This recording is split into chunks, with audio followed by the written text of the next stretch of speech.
I'm pretty much always ready. A part about who I am. So, yeah, let's get into this. Let me lower the music a little bit more so I can make sure I can hear you guys very well. And we're actually live. So welcome to the Vomitorium, number 20. I'm your host, The Metal. Sorry, Noctinix could not be here today, but joining me is Marsupial Gamer and Buck. How are you guys doing today? I'm great. How are you? I just had some Chick-fil-A, so I'm good. And judging from your background, which is a good place to start, I'm guessing you want to talk about the fact that Pikmin 3 is now coming to the Switch. Yeah, I don't know why it's backwards. No, it's backwards for you on Discord. It's forward for me. Oh, that's interesting. Okay. Yeah.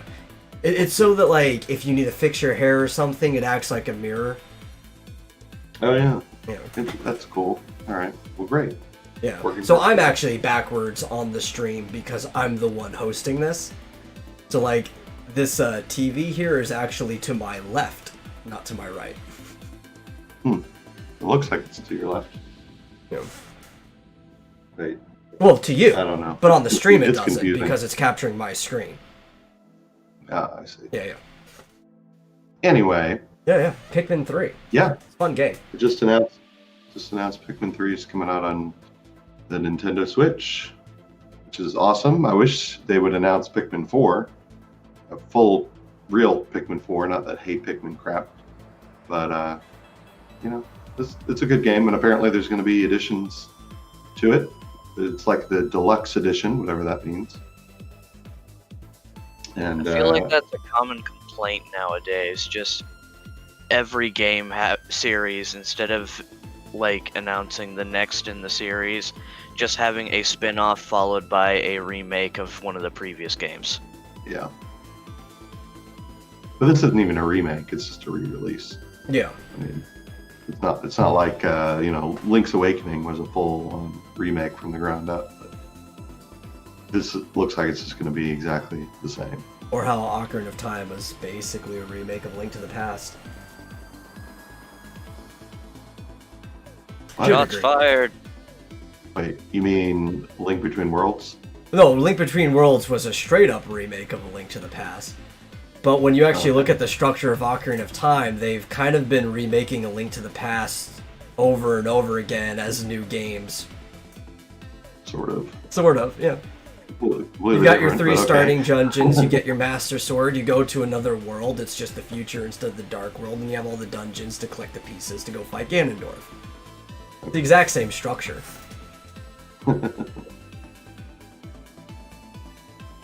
Still a fun game. I'm not gonna shit on it or anything. Well, I played through Pikmin 3. Even on my channel, I actually put out a link today on Twitter to the last time I played through Pikmin 3. So I played it multiple times. I'll be curious to see what they've added. Yeah, because usually when they ported Pikmin, like Pikmin 1 from GameCube to the Wii, was like the definitive version of it. Speedrunners will use the Wii version because you can do flick strategies that you can't do with the GameCube controller that actually make things faster. So there could be like cool little interesting things in the Switch version. Yeah, it'll be weird because it'll be interesting to see, because I know in the Wii U version, it kind of relied heavily on the 2 screens. So you had to be, all the action was taking place on your TV, but then like messages and information and the map and stuff was down on the Wii U controller screen. So with the Switch being a single screen, whether it's on your TV or on the Switch, I'll be curious to see what they do. I imagine you just, pause to see the map or something. Yeah. It'll definitely slow down. It's like the opposite direction of porting the Wind Waker to the Wii U, where you could actually have like your menu on the bottom the whole time. Right. I imagine it'll just be you pause and it'll go to a map, because that's basically what would happen before. I mean, here's the thing with Pikmin 3 is very critical to be able to tell your other people to go someplace else and coordinate your movements and have people doing things at the same time. So you can have up to 3 characters at a time. But it would always pause, like as soon as you touch the touch screen on the Wii U, it would pause the action so that you could, tell your character to move to a different place. So I imagine it'll be the same, except you'll pause first and then, Yeah, they'll just alter the buffering system on that. Right. Yeah, I'm sure it'll be fun. It's definitely one of my favorite. A lot more people will get to play it now because you know how low the install base was on the Wii U. I think that's why they've been porting so many things over. It's an amazing game. When I first played it, oh my god, like it's so realistic. It's just like the background sceneries and the fruits and stuff that you collect, it looks like real life. It's amazing. And Pikmin's kind of like an underloved series as it is. And I think it's like, because the GameCube really didn't do that well as a system, comparatively speaking, when you look at sales, and it was competing directly against the PlayStation 2, which was one of the best-selling systems, so it's hard competition. And the Wii did really well, but because people didn't know what Pikmin was, not a lot of people picked it up then. But since everybody's got a Switch and so many people are talking about it, maybe we'll actually get people trying Pikmin for the first time. Yeah, it's definitely an underrated game. Yeah, and didn't they just put out a Pikmin collection as well? Like 1 and 2? Yeah. Maybe? I think they either did it or they said they were going to be doing it. But I know if they do, that will increase the user base, because maybe people will want to start from the beginning. Yeah. And I've played the first 2, but never, I don't think I've played them all the way through. So I'm less familiar with those 2. I don't know. I thought I saw something about that too. Pikmin Trilogy for Nintendo Switch. Really? Was announced on January 12th, 2020. Wow. Well, 3 was definitely far and away better than the other 2. The first one was stressful. Yeah. Like, I remember playing, it was like, oh man, am I actually gonna beat this game? I'm gonna have to start over. Right, you had very limited time to collect all the parts for the rocket. Yeah. See, in 3, you're collecting fruit, and it gets converted to juice at the end of the day. And for the most part, you have a pretty good buffer. It's fairly easy to get through the game without running out of juice, because if you run out, it's game over. So I've never even come close. I mean, usually I have 20, 30, 50 days buffer by the end. So it's they made it fairly easy in that way. So the challenge comes in trying to get that amount of time down. And you can always you can redo as many days as you want. So if you get days 1 through 10, you feel like I got those about as good as I can get, but then 11 through 15 you don't do so well, you can back up to day 11 and try again, or back up 1 day or whatever. And and in this case, I think it's a good thing, because I like the stress of the original, but going back thinking it might have been too stressful for some people. And I've played quite a bit of 3. I think it has a good balance. It's not like really beating you over the head with it or anything like that. Yeah, it's just more about you challenging yourself and trying to get your days as low as possible. Plus, there's all of these challenge in the Wii U version. There are all these challenges that you can get. I think it was DLC originally. I imagine they'll all be included in the Switch one. Like a game where you can do you can do a boss rush, or a time, a little area where you have a limited amount of time to try and get as much fruit as you can.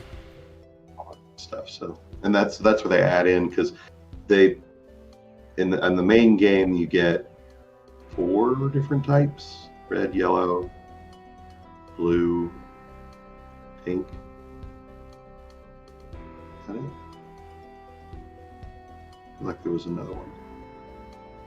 Might be it until I can think of the other ones.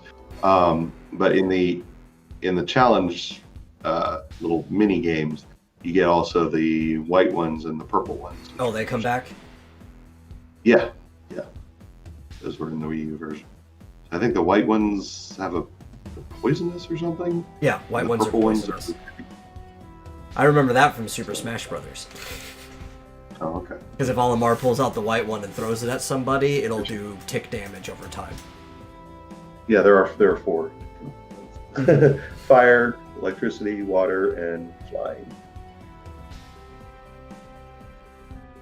And so I'm excited. I think the white ones are also lighter weight as well, so it your trajectories differently. Yeah, in the main game, the yellow are the lightest. Yeah, so they fly the farthest. Yeah. Yeah, the white ones are even lighter. I'm not sure how much that factors in. I mean, I guess it depends on what they give you, but the pink ones can fly, so you can throw them pretty much anywhere you want. They're lightest by technicality. Yeah. But I don't like easy games, right? That always bothers me. I don't think games should be too easy. But I also don't like games turning people off either. So I like it when they find a nice balance like that and then can add challenges on top of it for people who want it. Yeah. Try to maximize and the main game, main story mode does have challenging areas. Like halfway through, you lose all your juice except for, no, I think you lose all of it. It gets stolen. And so immediately you have to find something or you'll starve that day. So it's, there's like one day in there where you have to find juice or, a couple of days before you get it all back. And then the ending is a challenge.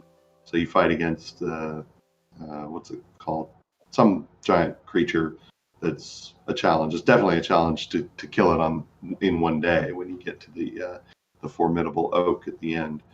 But, I mean, it's a challenge overall to kill it without running out of Pikmin. So, I forget what it's called. Something or other. Something that basically breaks off into blobs that have different properties. So it'll break off into like an electric and a fire and a water, and you have to throw the right Pikmin in the right direction. Like a rock, paper, I forgot the rock thing. Yeah, I forgot the rock ones. So there's 5. Rock ones are cool. So, yeah, they break the crystals and stuff. The only ones you can't use in Smash Brothers. What's that? This is the only one you can't use in Smash Brothers. Oh. Because he even uses the pink one for his recovery. Mm-hmm. But yeah, the challenges are good. I'm still more excited about Animal Crossing than I am about Pikmin 3, but... Dude, I haven't played Animal Crossing in days. Like, I checked in... Days? I checked in, like, last week. And then... I think it's been a month since I last hopped on. I should go on. They're doing fireworks stuff right now because of, like, Tanabata and stuff like that. I'm really hoping I can order a new Switch next week. Hopefully we'll be able to. I need to renew my Nintendo Network, like the Switch Online. I let it lapse. I got a free year of that somehow. I think it had something to do with Amazon Prime. Maybe. If you connect your Amazon Prime to it or something, you get like a free year. I should tell my mom that she has Prime. Yeah. But mostly I let it lapse because it's like, I don't feel like... It's cheap too, like compared to other online services, it's cheap. But I still don't feel like paying that much when I could just find somebody else and go like my share in on a family plan. And then it's even cheaper for everyone. Yeah. Yeah, and my son has a Switch, so he, we're on the same family plan, so it gives him access to those games too. She appreciates, although he's been on my Steam account a lot lately. I keep logging in, so we share the same Steam account. I keep logging in, and he's playing some game, and I'm like, damn it, can't play Stardew Valley. Oh, I used to do that with my brothers. I have, like, hundreds of games on my Steam account because my brothers were too lazy to set their own up for a while, and we were all sharing it, so they would just buy games on mine. And now they kind of regret it because they have their own accounts, and they're like, dang it. I bought that game on Tommy's. Transfer. Yeah. I know, it sucks.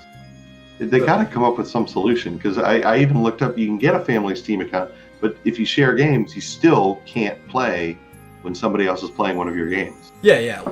Like you go So- play another game, but you just can't play that shared one, right? No, you can't play anything. What? If you share a game with a family member and they play that game, you cannot use Steam while they're playing.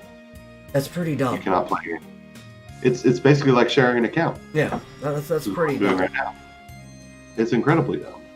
Because I looked at it, I was like, okay, surely I can get him his own account. I can share games with him. I thought what you thought, which makes sense. I wouldn't be able to play a game while he's playing that game.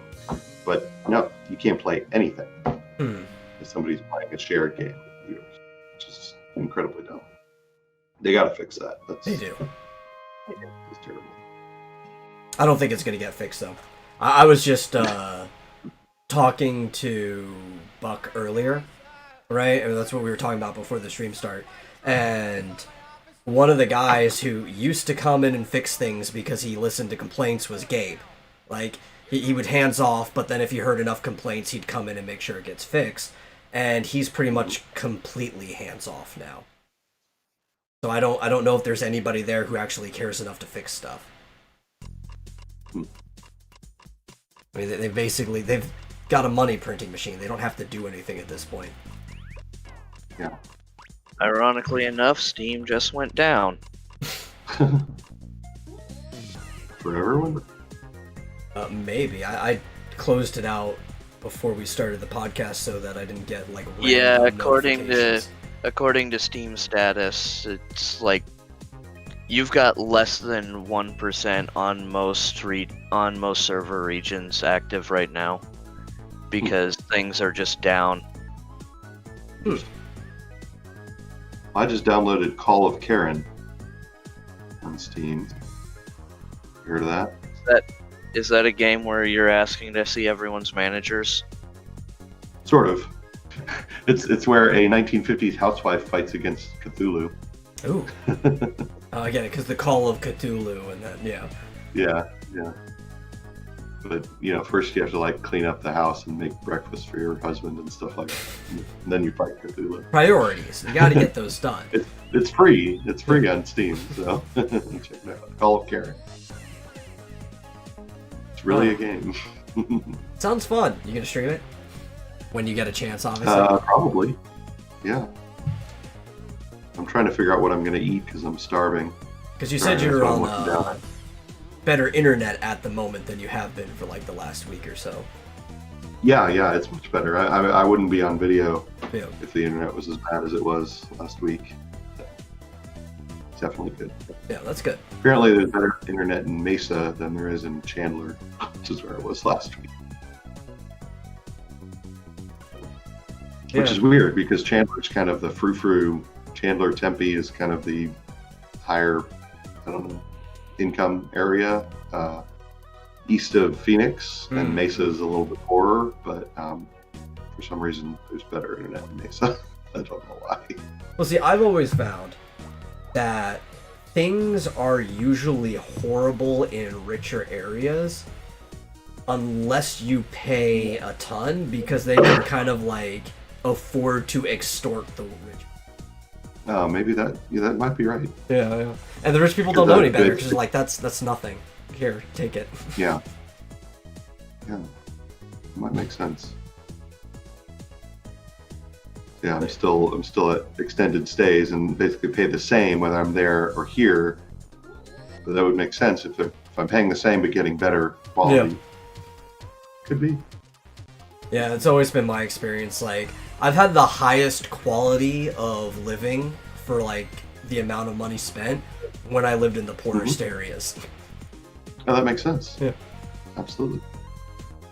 Yeah. Which is also why it sucked. Yeah, I've when been we lived, thinking about next to the mall. That was horrible. I like the location. It was great, but they're overpaying for everything. Yeah, I've been looking at places to move into, and it is cheaper in Mesa, and it's also, at the moment, relatively cheap around ASU, Arizona State University, because it's closed. Yeah. So there's like places housing where I guess students would normally be, but there's no students. So, but I don't know if I can get like a year-long lease there. So I might have to. Yeah, especially if they plan on opening back up. Yeah, I may. Well, yeah, it may be too late now. I might have been able to get a couple of months. Well, I'm wondering too, right? With some of these universities, I don't think like enrollment is going to be as high after all of this coasts down as it was before it, because enrollment's already been plummeting across the nation anyway. Some of these, because they are businesses and they're looking for profit, they might have to start renting these houses out to other people for long-term leases anyway, just to be able to keep their. Yeah, I don't know. I know there was talk about, what was it, rescinding visas or something if the school doesn't open for the year. If you're a foreign exchange, foreign student who's in the country with a, with an education visa, they were going to basically send you back if there's no, or if the school's doing online only. It's like, why would you need to be here? Well, I actually do have a reason against sending somebody back who's still enrolled in online school. Because even if the school's not fully open, as long as they have some type of administration office that you can go in and handle problems, it would still be better to live near the school if you're doing things online. You just keep the capacity down, only so many people can be in one building at a time, but you can still make an appointment to get problems solved. But yeah, if they're not going to be open at all, like some of them may not be doing online, either transfer to a different school or you may have to go home. It doesn't make sense somebody to be here for no reason because the reason they're here is gone. Yeah, I don't know how if that got resolved or what the situation is there.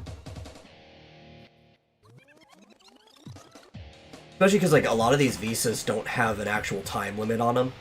So it's not like they can just sit out until their visa expires and goes home. Almost like paying for a vacation. It's like the visa is directly attached to you going to school, and it doesn't expire until you're out of school for one reason or another. Of course, our visa system's kind of stupid anyway. I think we need to fix it.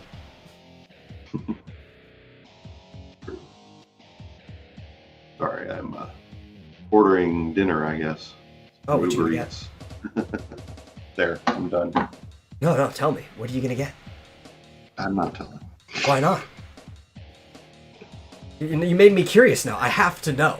Oh, I'm getting a cheeseburger from a local burger place.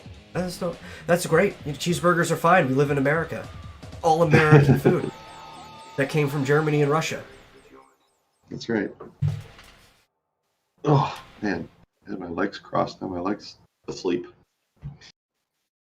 So what else is there to talk about?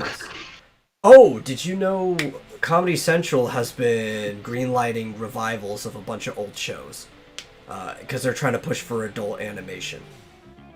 And one of them that just we found out the green light today was Ren and Stimpy is being revived. Oh yeah, I heard about that. Yeah, but the problem is while Billy West is coming back to be the voice of both Ren and Stimpy, John Kay is not going to be involved in the show whatsoever, which makes me kind of worried since he's what made that show what it is.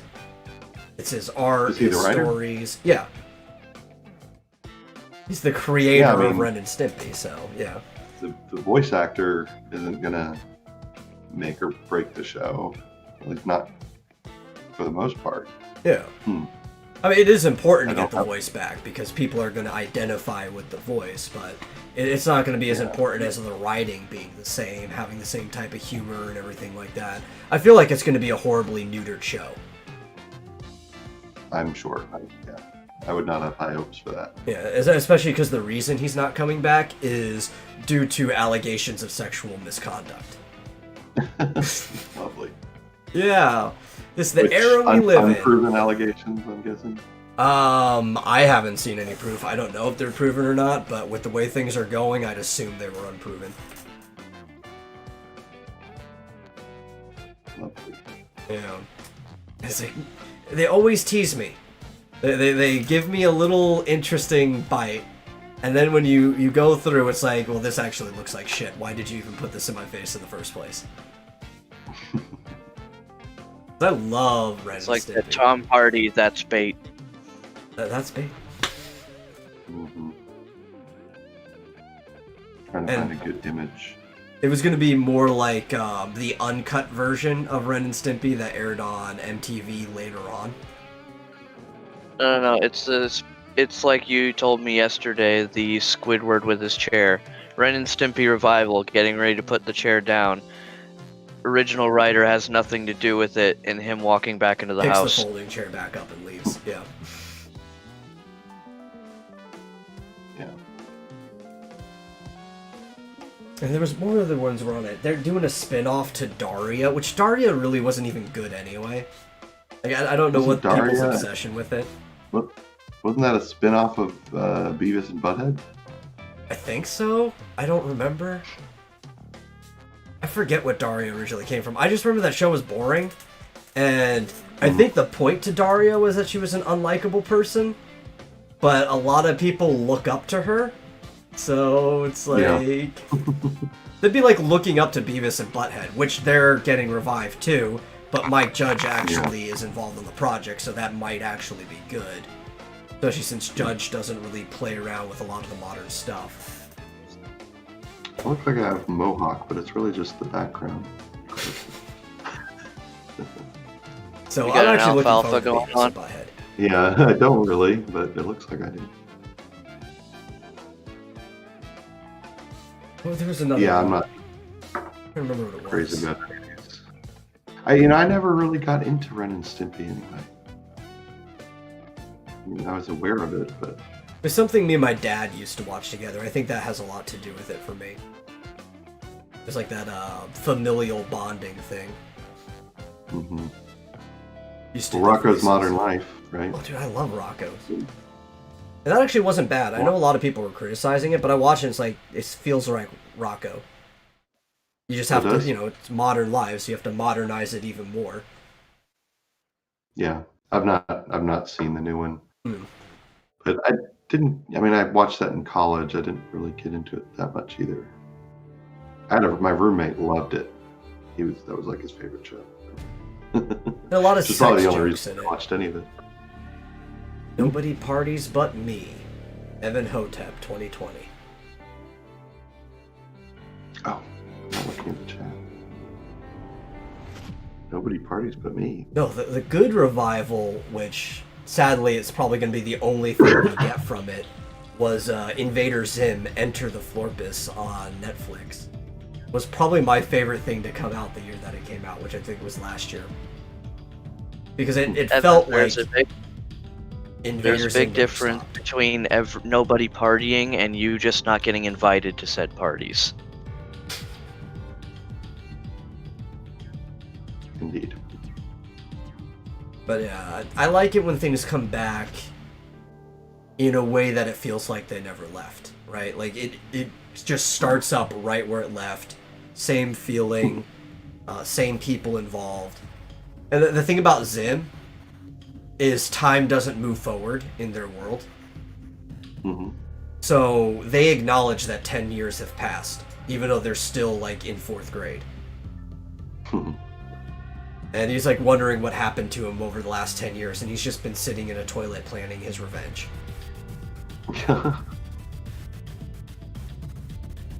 Definitely never saw that show. Oh, Invader Zim was great. That's the type of show it's like...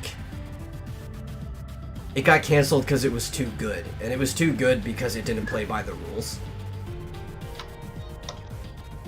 Have I even heard of this show? I've never even heard of this show. You've never heard of Invader Zim? I mean, generation older or so. So I think it's more of like a millennial thing. Hmm. And it came out, what, like 2002 maybe? I'm gonna guess, maybe 2001. And it only aired for like a couple seasons originally, and then it got like another season almost a decade later. And every time, great numbers, like one of the highest viewed shows on the network when it's around, and then it gets canceled again because they hate the show. Networks hate those kind of shows specifically because they're not friendly, like they're not normie friendly and stuff, but people love them because they're so out of left field. Yeah. And then Netflix did a movie for it. Like, they funded it, they were able to do a movie. And the movie was widely successful. High viewership. And Netflix said, we're not helping you make another one. You could have it on our platform, but you basically have to fund it yourself. Yeah. So once again, it's up to the fans to get anything more out of it. There's a long-running comic line for it, too, that they acknowledge in the movie. Neat. Yeah. But that's an example of a revival done well. Not a lot of those. As far as just the second season? What do you mean? For Invader Zim? Which was the revival? The second season or the movie? Technically, it was revived twice. Because the Enter the Florpus, the movie, was kind of hinted at being a new beginning. But then it stopped right there at that movie because Netflix didn't want to pick up anymore. I see. It happens every single time. The last season was actually supposed to be longer. And they found out that they weren't getting renewed.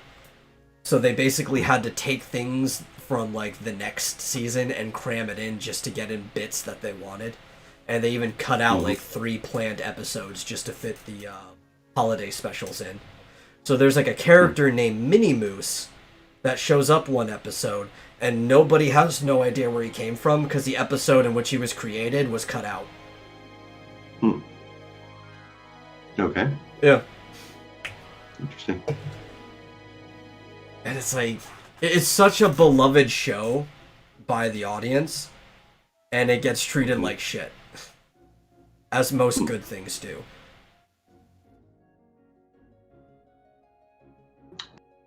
Kind of like the F-Zero series. Have you seen the new Transformers miniseries on Netflix? I have not. But I think I've only been like a fan of 2 or 3 Transformers series. Well, this is very G1 oriented, I think. The best series.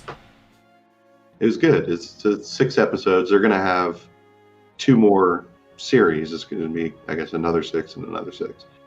But it's good. It's like a reimagining of the period on Cybertron right before they come to Earth. Well, is it the so war? Basically, this is Cybertronian war right before the Autobots leave, or flee, whatever they're doing on the Ark. So it's basically like the last days of the war where they're getting ready to evacuate. The most interesting part of the lore that they never go in enough detail about. Right. Yeah. Exactly. That's cool. And it, like I said, it's like a reimagining because they, there's some differences, or I guess some, they took some liberties with the characters.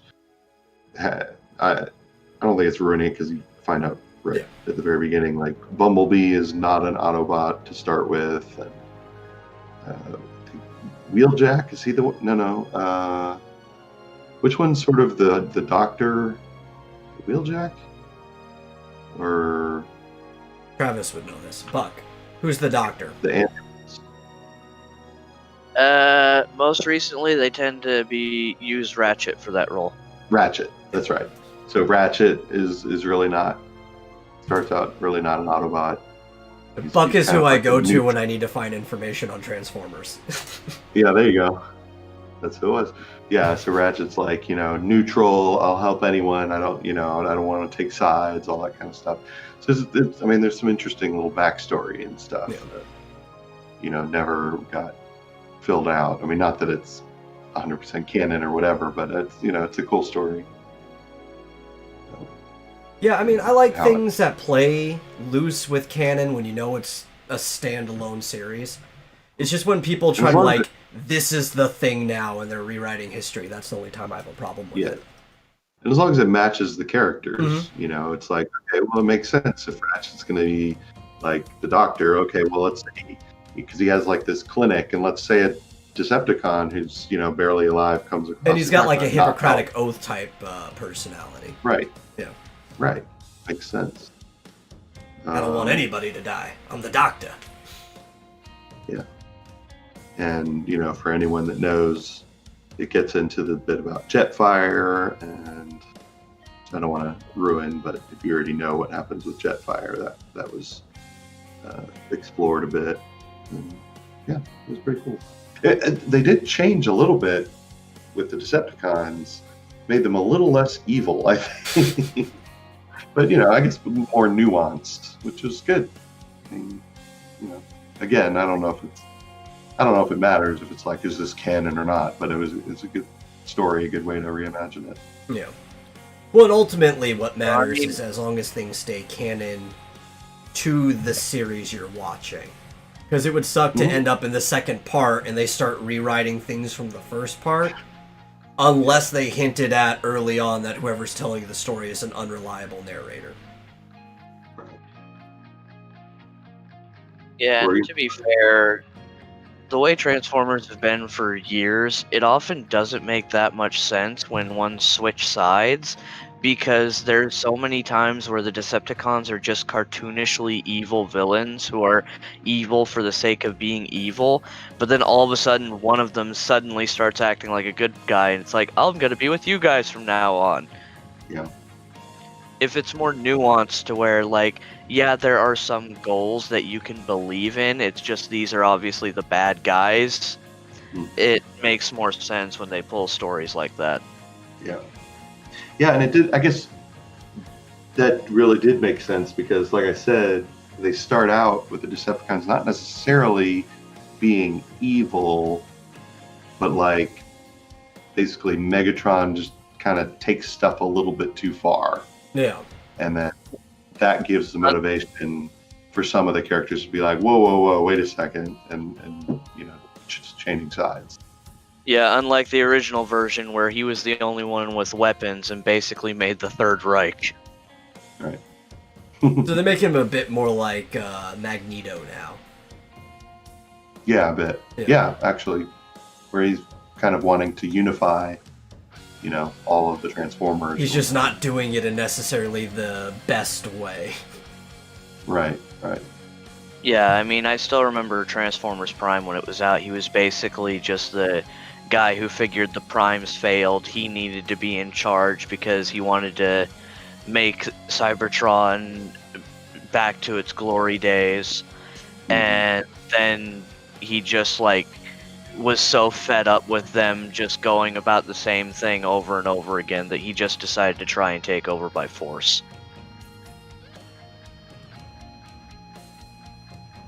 It was interesting. Yeah, they didn't like wholesale make bizarre changes or anything like that. It was just kind of a retelling with a little bit of, you know, nuance here and there. So I liked it. Well, one thing I like about some of the older versions, when he does have a more moral sense, is that you know that any moral system of governance will inevitably become imperial, because the only way to ensure your moralities is to start forcing it on everybody else around you. And that's usually a good way to portray a character in either a positive or negative light. You can take it in either direction. I'm going to turn off my camera just because.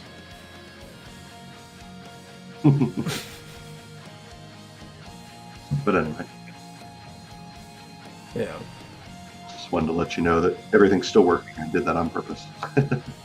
Yeah, for people watching or listening now, we were having a few complications prior to going live on the stream. Yeah. Oh, you know, I half expected you to have the audio go live as that was going on, just to, like, add in a bit of a laugh at the beginning. Yeah, with me, like, dropping off and coming back. Well, see, I can't do it every time. I have to be kind of, like, random and sporadic with it, or else you guys start catching on and it's not as funny. All right, I'm going to be right back. Pretty soon, Chris is just gonna wait for you to start speaking before he says a single thing once he hops on because he's too worried. He's gonna say something really dumb, and it turns out, oh, the stream was live when you said that. Oh, he'll wait till I say welcome to the Vomitorium. Yeah, But he'll what just if hop I into the pull call a and not fast say one a on him? single thing. Because he doesn't actually keep an eye on the stream itself, so he won't know, like, when the loading screen drops. What if I do a false start, and I'm like, hey, welcome to the Vomitorium, and act like we're starting it, and then we start talking about some shit, and then, like, 5 minutes later, I actually start the stream. Yeah, that sounds like the kind of crap you'd pull. I like to have fun, man. Honestly, that's something I'm surprised you haven't done to him yet. I've been saving it. I've considered it before. But no, he plays along. He likes it, because they always make interesting openings. So I probably won't have to pull it on him. But I might. Yeah, probably. For those wondering why he's not here, I'm assuming his power is still out. I saw a tweet from like 18 hours ago that said that his power has been out all day and still is. And so I don't think it's been back on. He would have contacted me. I tried sending him a message. He lives on the coast, Long Island specifically. There have been tropical storms, hurricanes going on right now. So he's probably completely inaccessible to be able to come onto the stream. He may not even have power on his phone to let me know that he's inaccessible. Because nature is scary.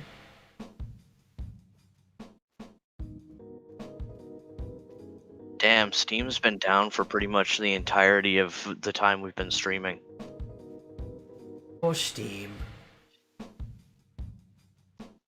I guess they must have screwed something up when they were doing maintenance yesterday. Might be emergency maintenance or Were something. they doing maintenance yesterday?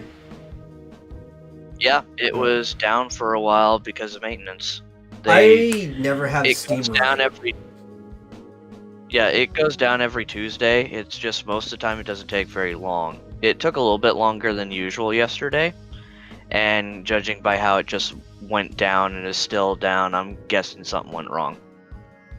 Because, like, What do you- I don't have Steam running at startup. I turn it on when I want to play a game. Because I don't like all the annoying pop-ups from, like, people playing in and stuff like that. And I've turned them off before, but every so often they just turn themselves back on. So I'd rather just not have Steam running unless I'm using it actively.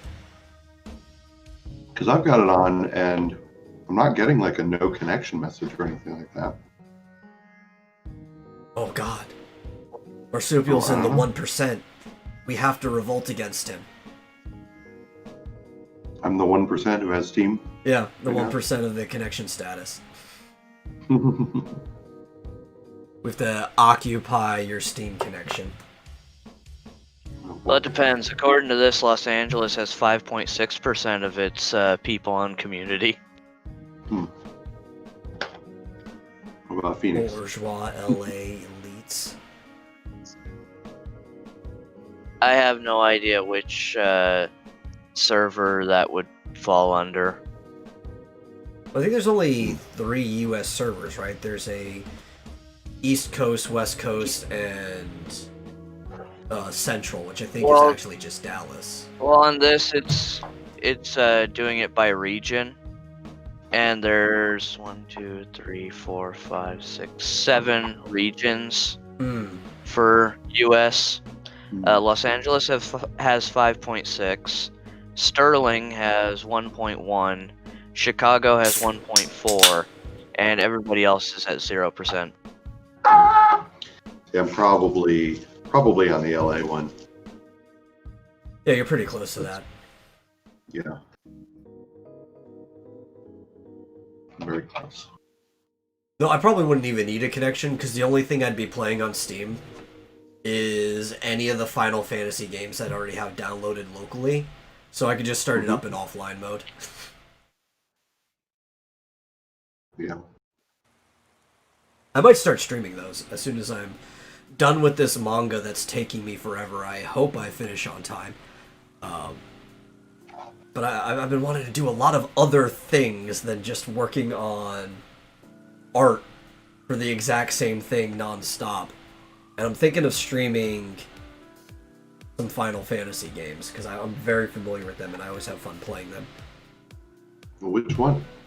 I have, on Steam at least, but I don't care running an emulation if I need to. But I have the Final Fantasy 3 and 4, which are the DS versions of the game, just ported to work with a single screen. And also higher graphical quality, instead of being all pixely. I also have 7 and 8 on there. And Final Fantasy IV After Years for the Wii, but the PC port. 3 is the one where they ported it to like 3D. Do you have the 3D version? Ported 3 to 3D? Yeah, they redid Final Fantasy 3 in this 3D version. It's, polygons and everything. Oh, well, yeah, this is the DS version. It was originally done for the Nintendo DS. It was the first time it was available here in the West. And it's got, like, these little chibi polygon models. Yeah, that's the version I have. And Final Fantasy IV, the Steam version, is the DS version as well, so it's in the same style of chibi polygons. And it's also got augments that you can make your character stronger. I don't know if I'll play that version, because I think it makes the game too easy. But it does have full voice acting. Well, they say full voice acting. Partial voice acting, because they only have so many cinematics. See, I didn't know they did that with Final Fantasy 4. Yep. They only did that with 3. It's the same style that they use for the Bravely series, like Bravely Default, Bravely Second. Right, yeah. Yep. Mm-hmm. Interesting.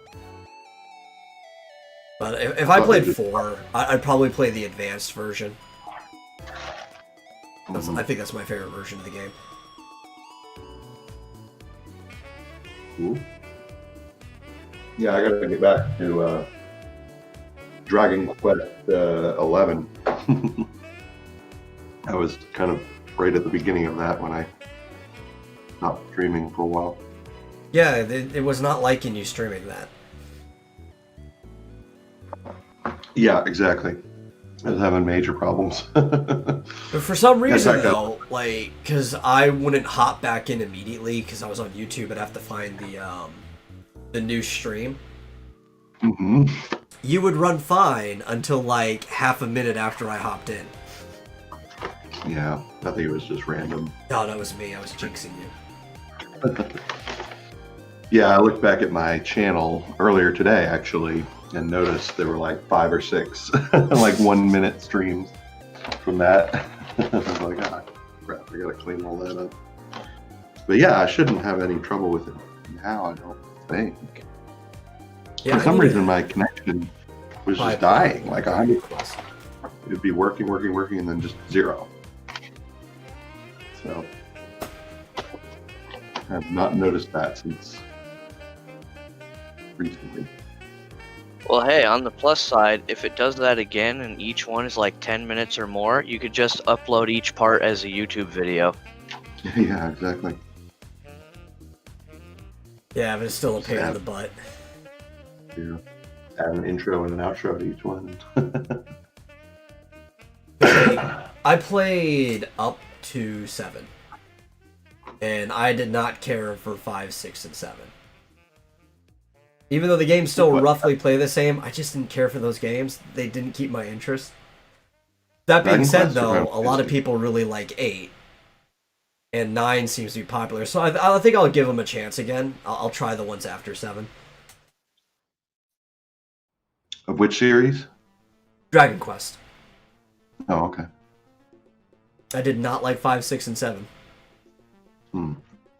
But I haven't played anything after that, so I could like the newer ones. Their stories could be closer to the older ones that I liked. Mechanically, most of the games are identical. This is one of the cooler things about this series is that they haven't made like drastically shocking changes, right? Like where it looks like you're playing a completely different series than the previous entry. Yeah. I don't think I played. I played like 4 and 5 a little bit, but really, the last one that I really played a lot of was 9 because that came out on the Nintendo DS. Yeah. I had that one. And I played that one a lot. I don't know that I actually beat it, but I got close. I've only played 1, 2, and whichever one Sentinels of the Starry Sky was. Is it 8? I think that's 8. That's 9. That's Oh, what that I'm is talking 9? about. It's one of those two, yeah. Mhm. That was the one that came out only for the DS. Yeah, I enjoyed that a lot until I just, I almost beat it, but then I wanted to change how my main character was, so I started all over. But then I got bored grinding my way back up to where I was, so I stopped playing it. And I should probably try that one for sure. Do they have it on something other than the DS now? Or is it still handheld only? Nope. Nintendo DS. Okay. I'll probably end That's up it. emulating it. Because I don't... You know, I could just borrow it from Buck. He's right here, but I don't feel like Yeah. playing it on a DS. Yeah. And I Interestingly, could- though, you can't play that on Citra because Citra's 3DS only. I'll just use a Decime. And I'll probably kinda stream it weird because that it would give me more motivation to play the game. Mhm. Weird that Citra won't play DS games. Yeah, because, I mean, the 3DS itself has emulators to play the DS games. Mm-hmm. Well, it can play DS games, but you have to optimize the ROM to play for it. Because I noticed there were some ROM hacks and stuff of Game Boy Advance games, but they had a 3DS ROM version to work in Citra. So you basically have to make it work like a virtual console game, so that it recognizes that it needs to load into a 3DS. You shouldn't have to do that. Like the system should just work with the things that the actual game like the 3DS works with. Yeah, that's just what I found that weird. Is the actual 3DS could play DS games. Yeah.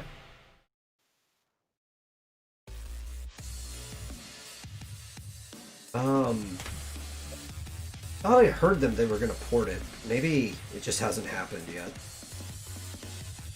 Well, that's entirely possible. I mean, the Dragon Quest games are getting, like, more of a spotlight now. Well, getting more of a spotlight over here. Yeah. They should, because that was a really good game. I like that on the DS.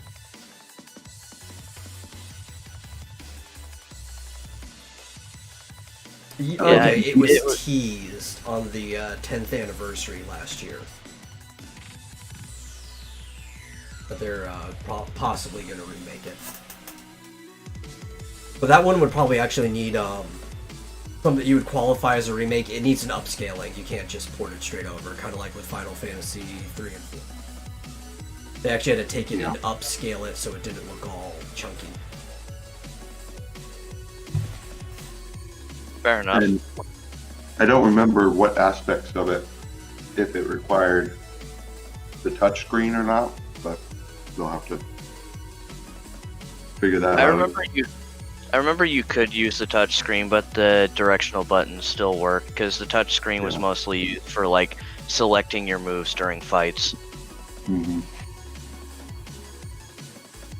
The thing about Yeah, the well- DS is like, and the 3DS as well, there's a lot of games that people complained that they didn't like the touchscreen integration for the game and it ruined it for them.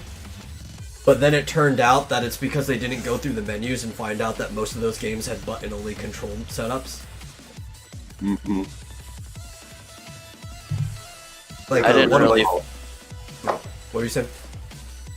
I honestly just didn't understand the complaints in the first place because most of the DS games I played, it's like if it used the touchscreen, it was in a way that actually helped, and if it didn't use the touchscreen that much, it was basically just having the map down there while the main screen was just the game.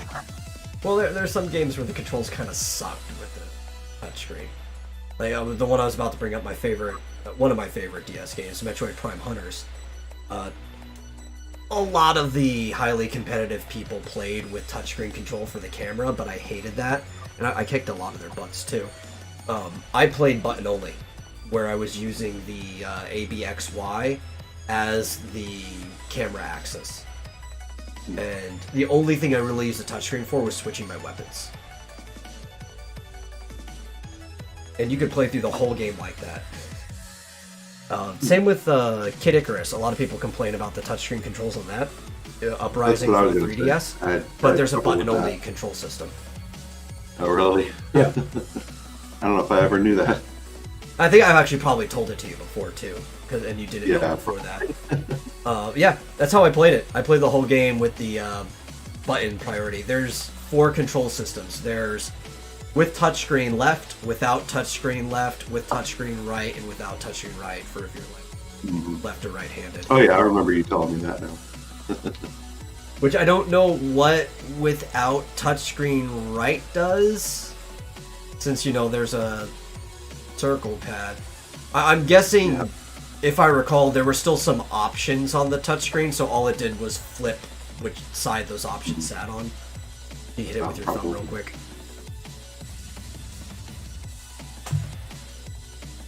Yeah, I'll be right back, guys. Mm-hmm. Sorry, I'm gonna drop off, and I'll be back in like 10 minutes. It's probably for food. Metroid Prime was the same way. That one had 4 control things, and then you could edit some things. But that one made more sense because the ABXY was basically the same as having a D-pad, so it was identical controls on either side. And a lot of people, if you were left-handed, for the left-hand touchscreen control, you just use the ABXY as your normal movement. Yeah. Yeah, that kind of reminds me of when we used to try to play that game. I hated it, even with the button controls, because I really hated trying to aim with those 4 buttons. Yeah, and it probably didn't help the fact that I was, like, really, really good at that game and just, like, shitting on people. Yeah, you were an asshole. You played the games for, like, hours against highly competitive people, and then you're convincing me, Brian, and Reese, who have never touched the game before, to play matches against you. Dude, I played that game with asshole just who Reese. can disappear. Reese and I have played that game by ourselves in his room for, like, 5 hours straight. And I probably won like 90% of those matches, and we still played it for 5 hours straight. He was having a good time, too. Started loading some bots in, it wasn't the worst. Well, then I guess his wife should be happy to know he's a total sub. But he had bots. He had people he could kill. I mean, I don't know why you're complaining. Of course I won every match, but it's not like you weren't killing Brian. But that's killing Brian. That's not an achievement. No, but it's fun. Because you get his... We all had to be in the same room, basically, so you got to see the expression of him every time he died. I always liked killing him for that's that. true. And it was fun to get him back for all the times you just get bored in Team Kill and Halo. No, I know the worst part was when we did 2v2s. Because it didn't matter who was on the other team. Whoever was on my team was going to end up winning the match. Especially being the fact that I was the only person who owned the game. So I was the only person that got to pick my character. Yeah. Here's funny, right? Because everybody complains, like, you have access to all these characters. When, competitively speaking, Samus was the best character in that game.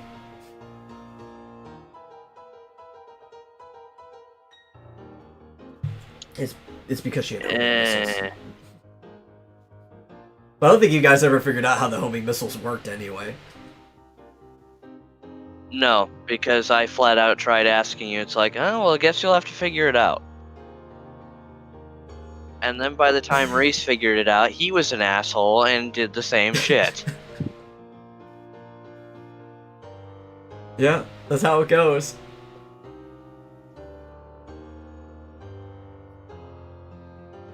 It's kind of like, if you're playing a game, why would you teach somebody how to beat you?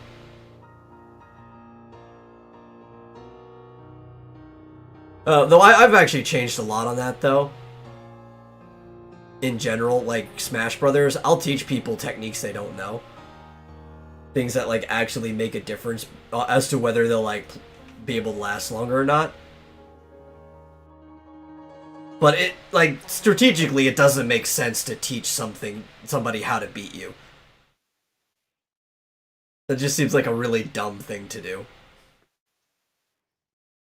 Well, yeah, but at the same time, those lessons seem kind of hollow when every time we're in a group and playing, you literally wait until everybody else has picked characters. What do you mean? Well, there's been quite a few times where you've waited until the rest of the group has picked characters, and then, while most of the time you do play random, every once in a while you decide to completely shit on someone by figuring out who's the best of the group and then picking their exact counter pit to make their match hell. I don't recall doing this. Maybe it seems like that because I play a lot of Cloud and he just naturally counters a lot of characters. But I don't normally go out of my way to counterpick people. If anything, a lot of times I accidentally counterpick myself. You can ask Matt. Like, I'll often, just because I like playing a character, end up playing a bad matchup into him.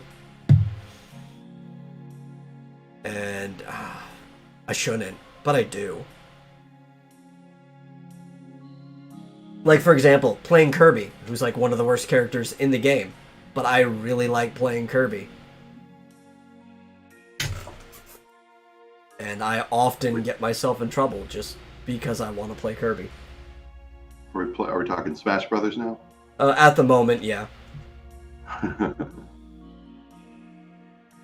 Never got into that. I don't really. I know it's sort of the fighting game for people who don't like fighting games.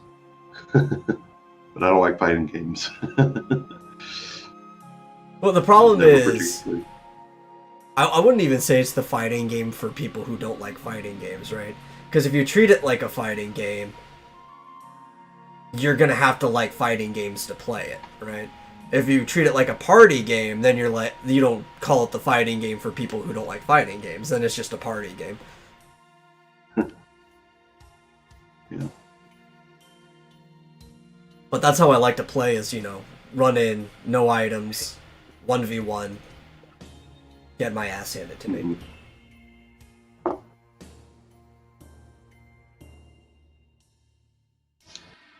Yeah. I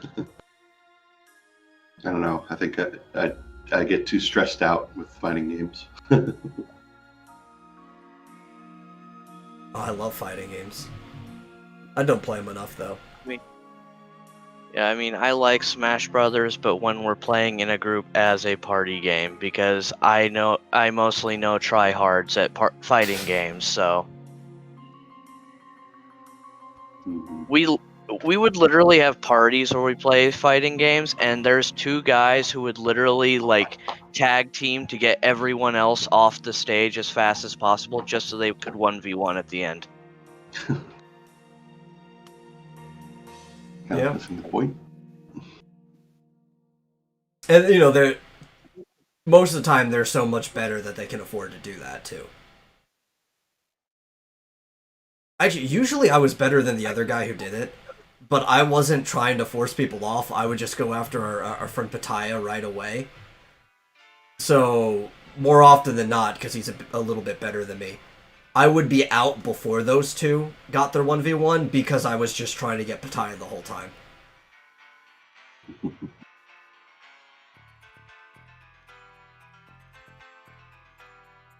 So have y'all seen this thing about people calling for D&D to remove the word race from...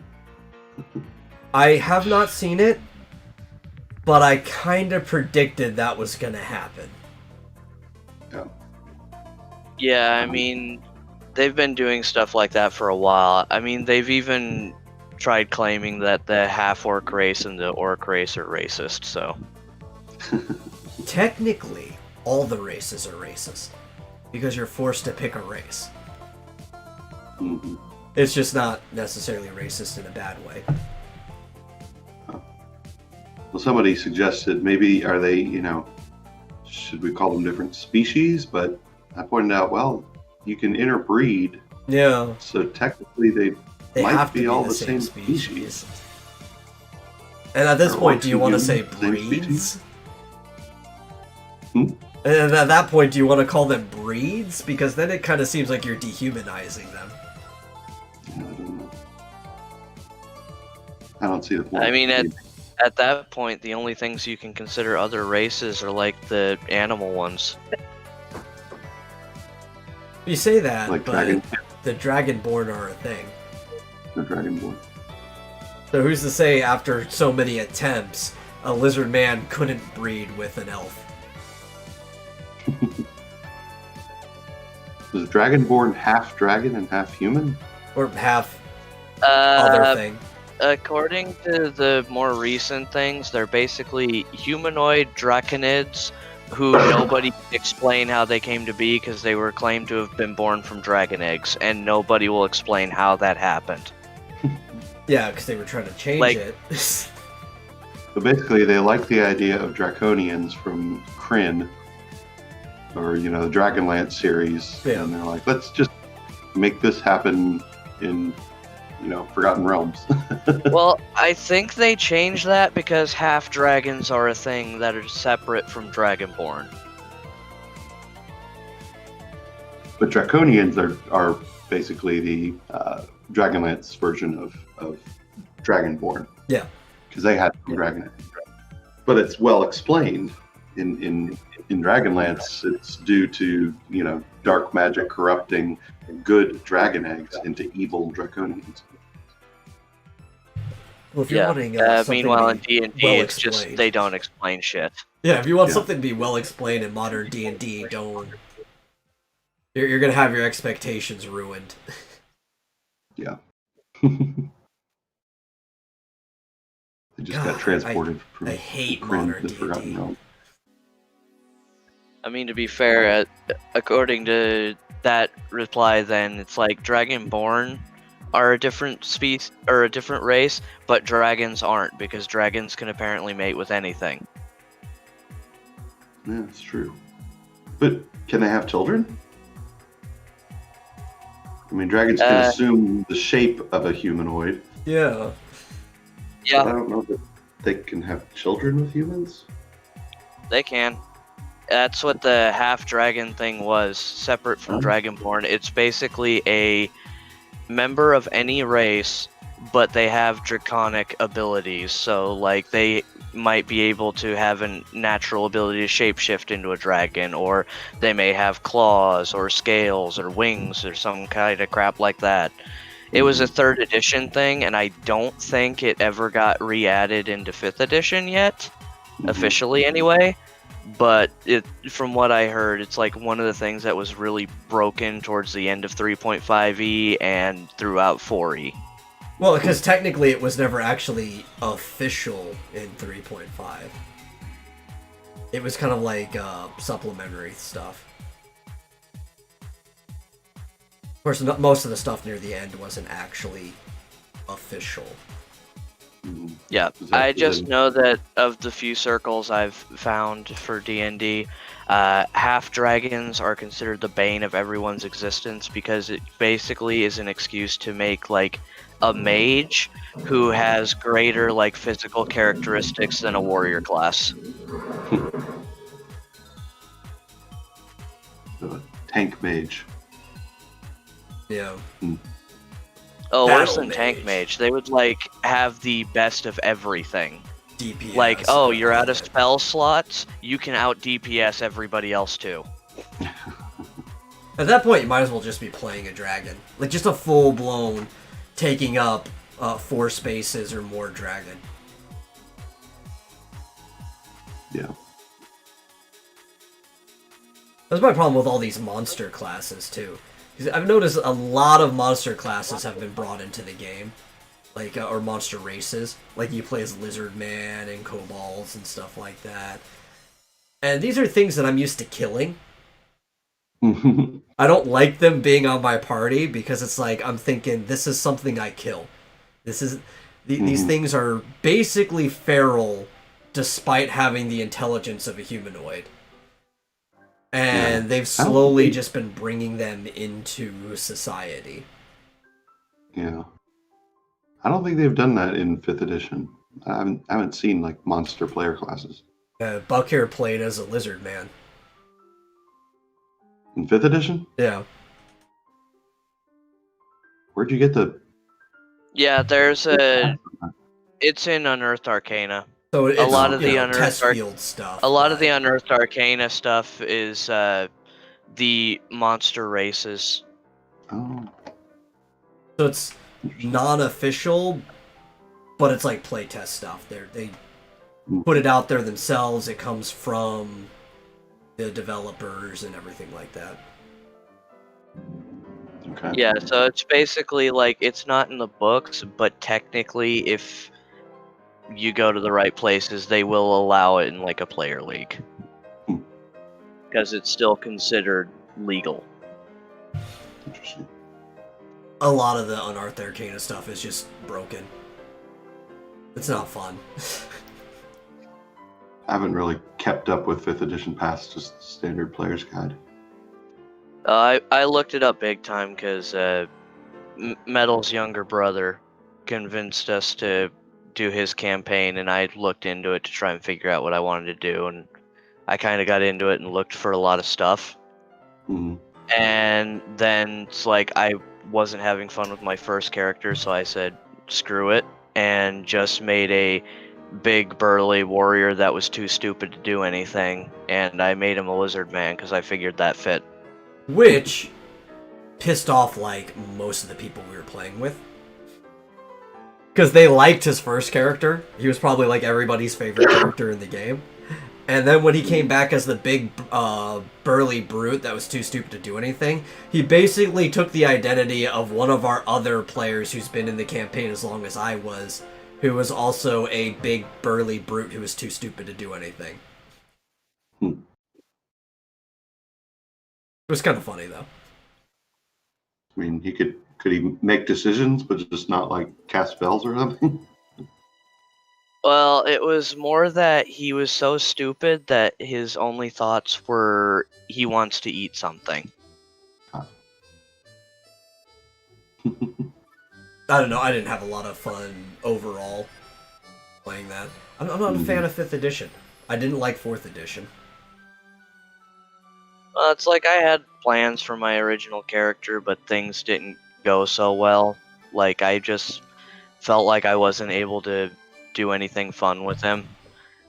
And the only thing that was going on at the time was fights, and I let a app do the stat rolling for my character, and that ended up in a bad space for what I wanted to do for fights.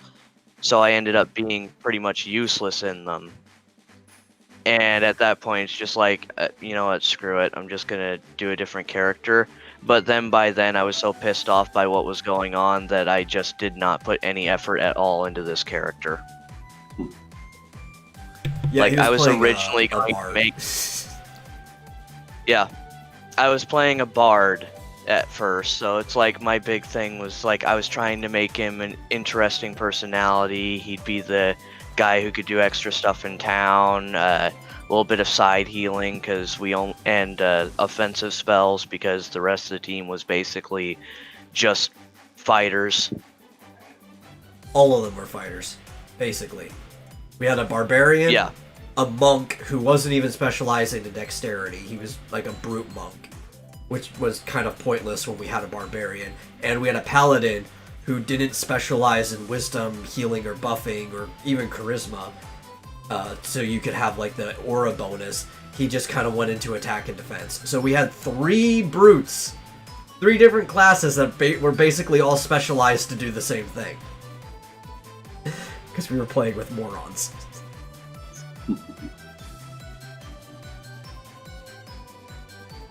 Aye. But then by the time Travis joined, we pretty much got to the point that we were no longer going to towns. And he was playing a support class with a group of mostly new people that didn't know how to play with the bard. Like, they didn't ever use the bardic inspiration or anything like that. It was just kind of wasted. Yeah.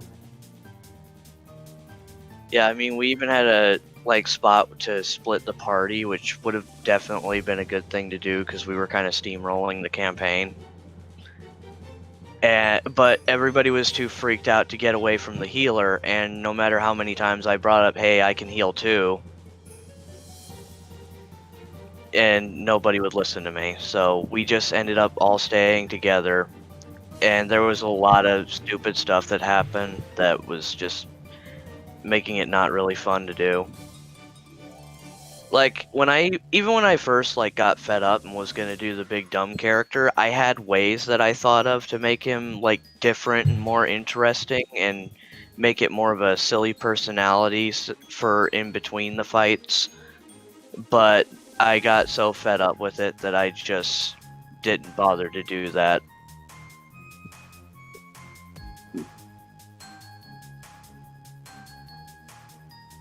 I'm trying to see if there's any other news. No, not much. I almost had no idea what I was going to talk about coming onto the podcast today.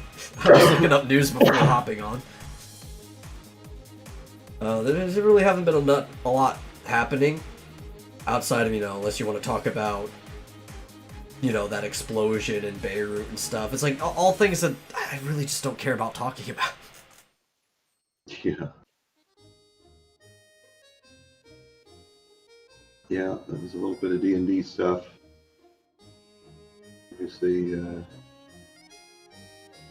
bit about Pikmin was trending earlier.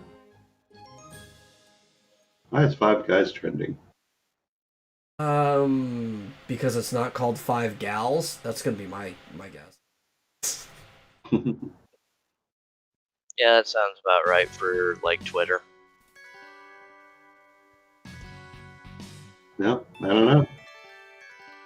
Yeah, because I mean, even before that, I remember the last thing I heard about D&D was just that they were making it to where you could choose your upbringing, which was separate from background, or were they using origin? I don't remember the word they were using, but basically it was changing it to where no matter what race you picked, you could choose what your ability bonuses were.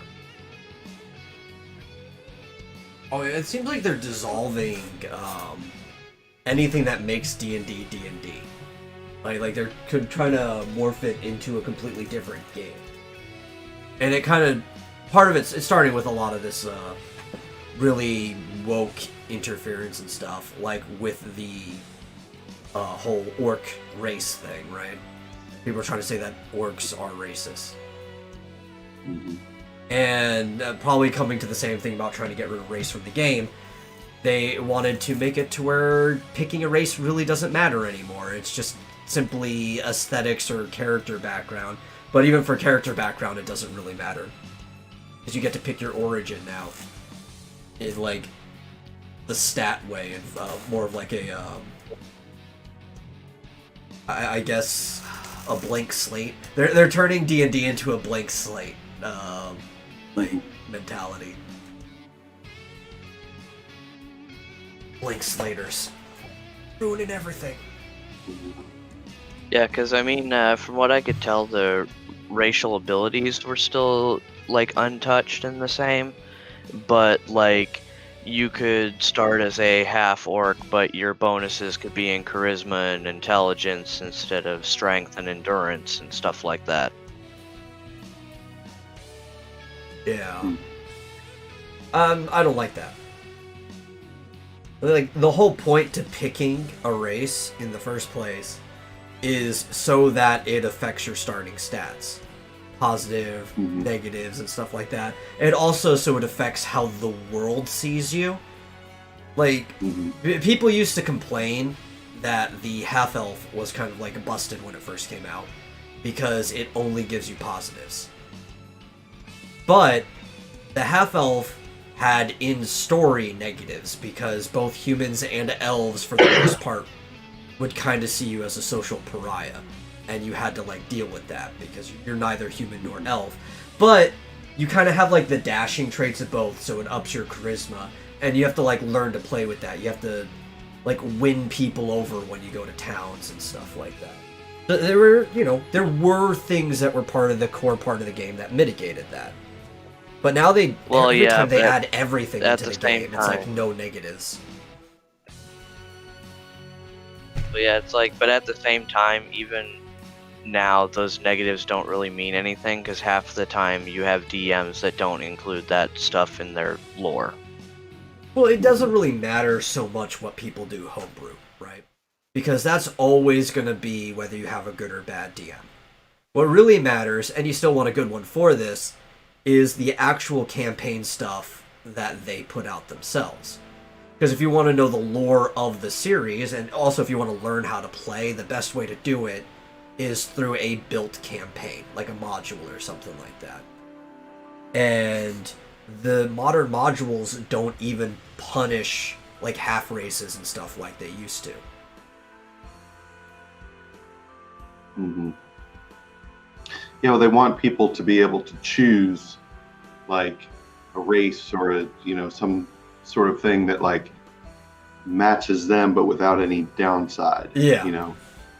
They don't want to force people to role play, which is ridiculous.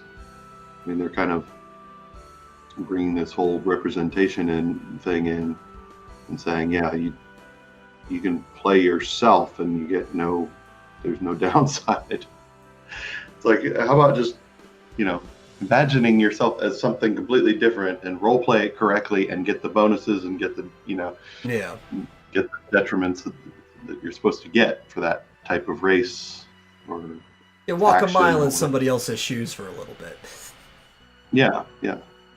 I don't want representation of myself, and I don't want to play myself in Dungeons and Dragons. I want to play a freaking Dragonkin or something, or Dragonborn. Last time I played D&D, I started a cult.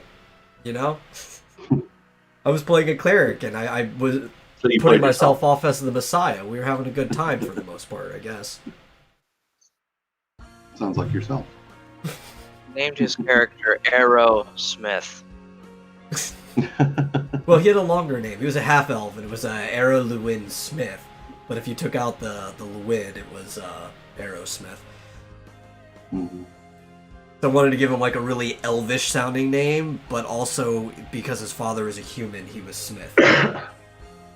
So are you both a blacksmith and a Fletcher? Or? No. No. But not that kind of no, he was a pocket medic, literally. Yeah. I was riding on the back of our Goliath. I was literally just a pocket medic. Who, for the most part, I think outdamaged everyone on the team anyway, because it was a horror campaign. So if you do holy damage, you're just going to end up killing everything. Oh, no. Yeah. Technically, it's necrotic damage, but whatever. Still want to eventually get people in on a Shadow of the Demon Lord campaign. Dude, I'm pretty much down to play anything but D&D or Pathfinder, because Pathfinder is just not D&D. Yeah. But that one sounds fun. Yeah, I'd have to get the books though and everything. So. No, as soon as I'm done with this manga, I'll go back to building it. But I want to run that Final Fantasy RPG. And I just need a party of 4 or 5 that we can get to consistently play it on a round or about the same time each week or something like that. Yeah, the only downside to Shadow of the Demon Lord is it's not open source. Mm-hmm. It's a proprietary, and frankly, the inventor is a friend of mine, so I wouldn't want to pirate it. Yeah. I would want to actually buy it for everyone or something. Yeah, the one I want to run is completely open source, so. Right. And then eventually, I want to make my own. That's what I want. I want to make my own tabletop RPG system.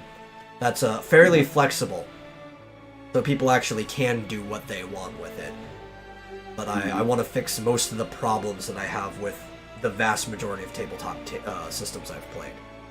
And more importantly, I want to avoid the problems with D&D, because D&D's been on the decline, at least as far as I could tell, for like a decade and a half. We'll see. I want to get a Demon Lord thing going, and then see if we can figure out how to turn that into a Credit card game. A TCG. Yeah. Because I don't know it well enough to even. Yeah. Because we were talking about it too, and it's like I could probably help form a system very easily, but I need to be more familiar with the actual tabletop system to make it match. Right. I was building a tabletop game of my own, having a TCG as my own too, to go with the whole X Dynamis Chaos stuff. So, I'm trying to hit every single avenue. It's like things I enjoy, I want something involved in that in my universe. Period. So I figure if I enjoy it, somebody else might, and I could probably make money off of it.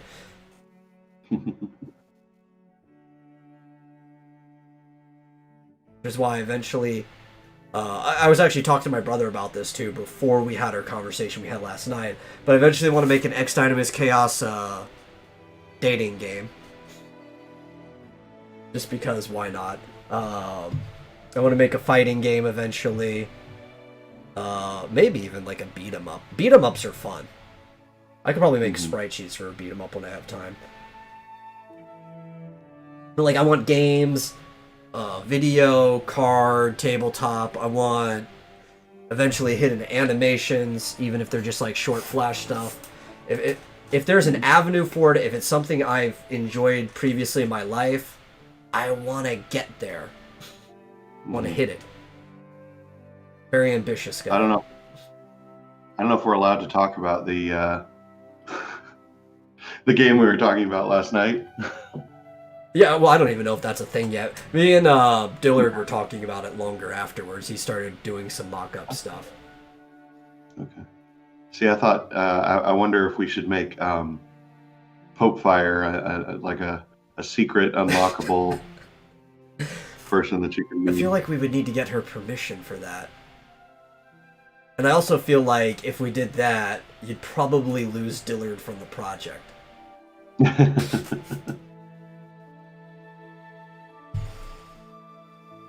Oh well. Yeah. Maybe not then. Or we'd stick her in at the very end without telling him. The bad ending. Visual novels are fun though. So when I was trying to talk to him too, he's like, I don't even know if this will be worth the effort. And I was trying to explain to him how like big the profit margin compared to the effort put in visual novels are. Because as far as most games go, they are minimal assets, minimal work, and they are extremely popular right now. I think, what was it, in 2018 was the last time I got actual stats on this. I'd have to look up more. But the 3 top visual novels of 2018 together made like $14 million between them. Yeah.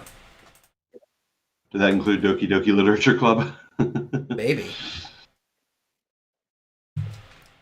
I don't. Do you have to buy that one? Was it like $10? I don't even know. I think so.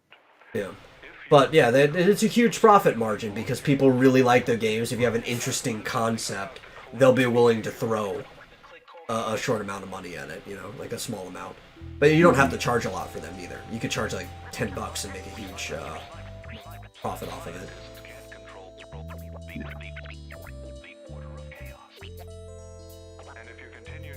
But we need to get in on this stuff.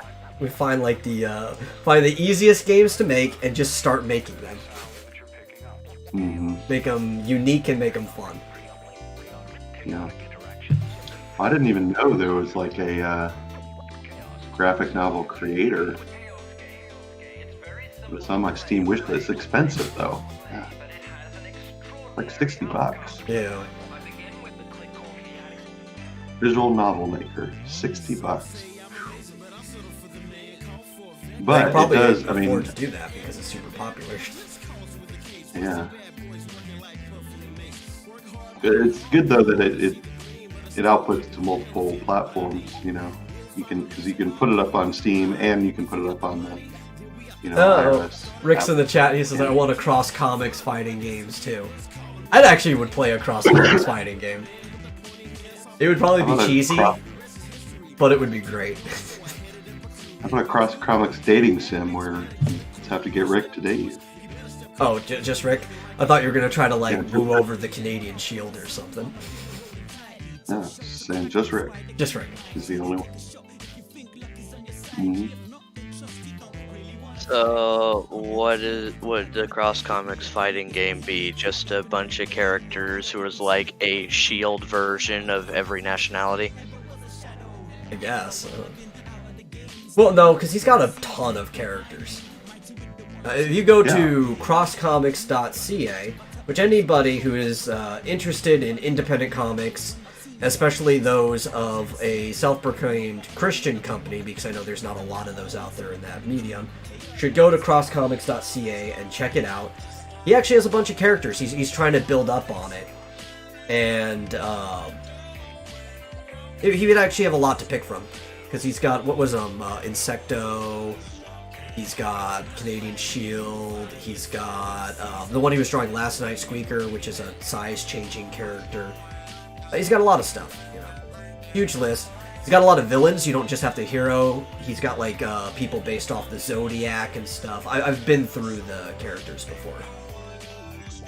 You can make a pretty good game out of it.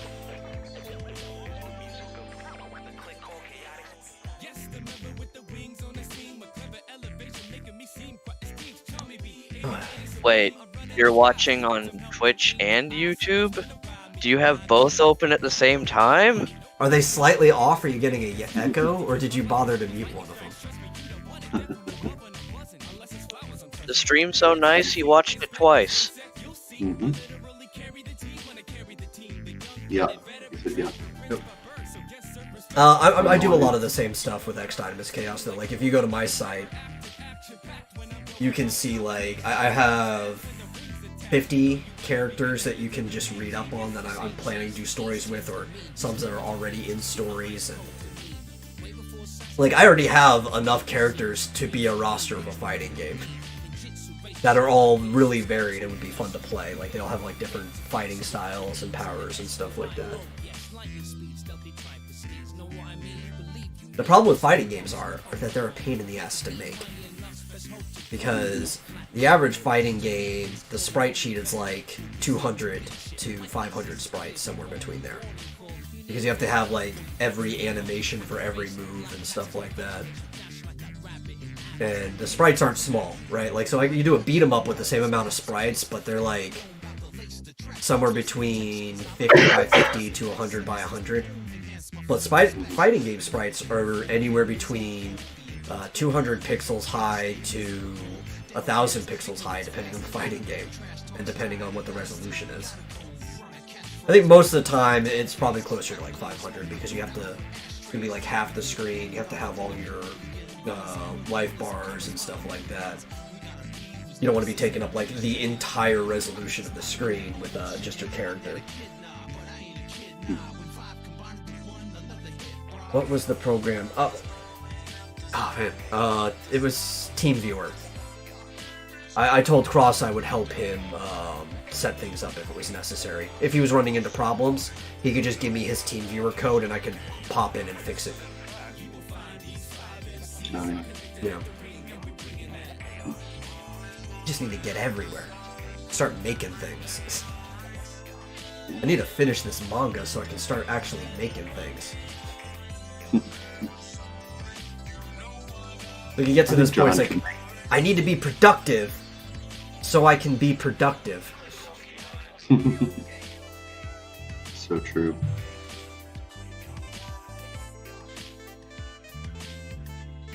What was programmed? Did you answer that question already? Yeah, I answered that.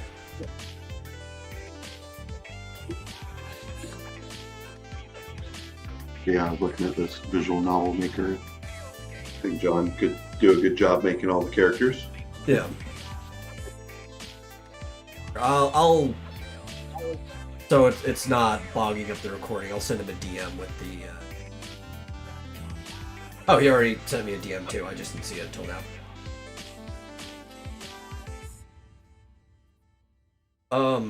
No, John can make a really good visual novel.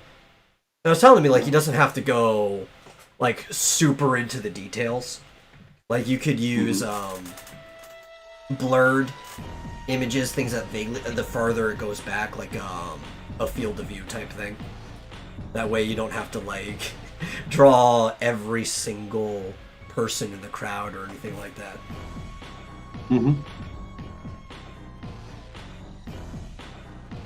Find this website for him. And I think because we were talking, Evan was in that too, and he has visual novel maker. The average character has like 5 expressions, so that's not bad. If I was like really making like a fleshed out one, I'd probably give them closer to like 15 expressions, but that would take a lot of time. Yeah, I mean, we could also do like chapters, you know. We could do a chapter 1 and then expand it if it's successful. Yeah, that's the best part about like any digital game now is you can always just like patch or add extensions to make the game longer as time goes on.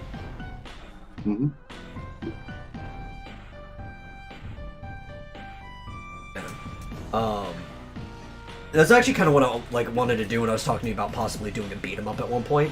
Is I was thinking of just doing like the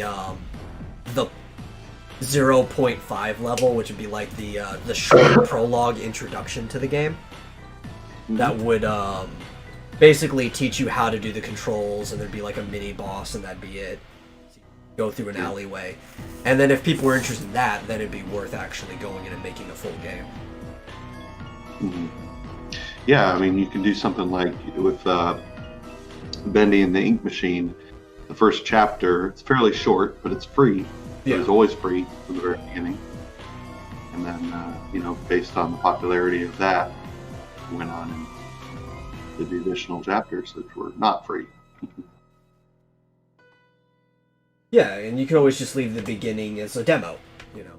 That part that can just remain free, and just start charging for the actual full levels, yeah. Right. It's just nice that you don't have to pay for a publisher anymore. So you can just put it on Steam, more or less. All that stuff. Unless you wanted, like, you know, financial help, or if you wanted advertising or something like that. You don't need it. What are we listening to? We're listening to video game remixes. Is that what that is? This is from Psychonauts. Oh, okay. Yeah. No, the background music that I have for the Vomitorium is literally just a playlist of all of Overclocked remixes currently available tracks. It just got a little weird for a minute there. It's like, what is this? Yeah.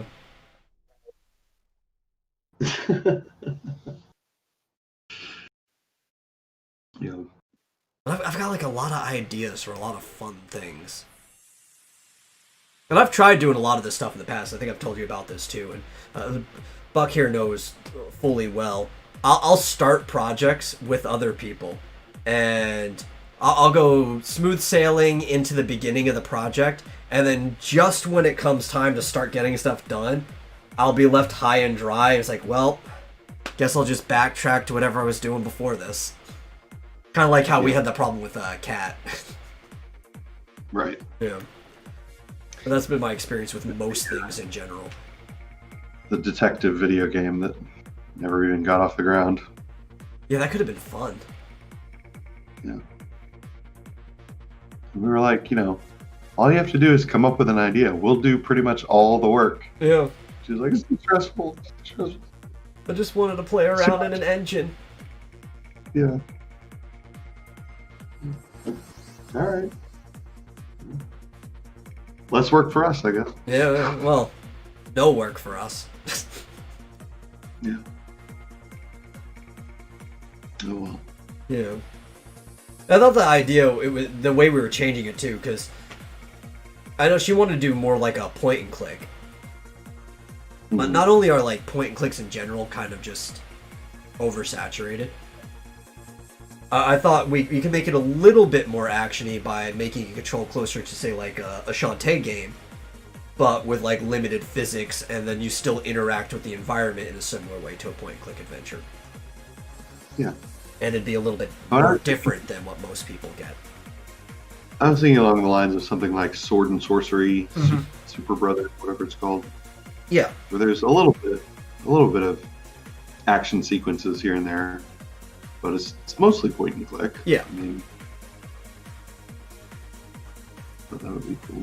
And we just basically unfold the story as time goes on. Yeah. A big part of it was the detective. I think she was supposed to be a detective. I knew it was going to be like a detective story, but I don't remember if the character itself was supposed to be a detective or not. She's like a robot detective? She was like a cyborg, yeah. But she didn't have her memories, so like the whole point was to uncover the memories and figure out what happened. Yeah. Yeah, so it was a pretty good premise. It's kind of like Breath of the Wild, kind of uncovering the Yeah. past through unlocking memories. Which Well, actually, finding maybe- the memories is my favorite part of Breath of the Wild. But it's not as fun anymore because I know where they are. What part? The going and tracking down the memories. Oh, yeah. Yeah. Yeah, pretty cool. Having to line up the picture just right. I've seen this spot Mhm. before. Where is it? Yeah.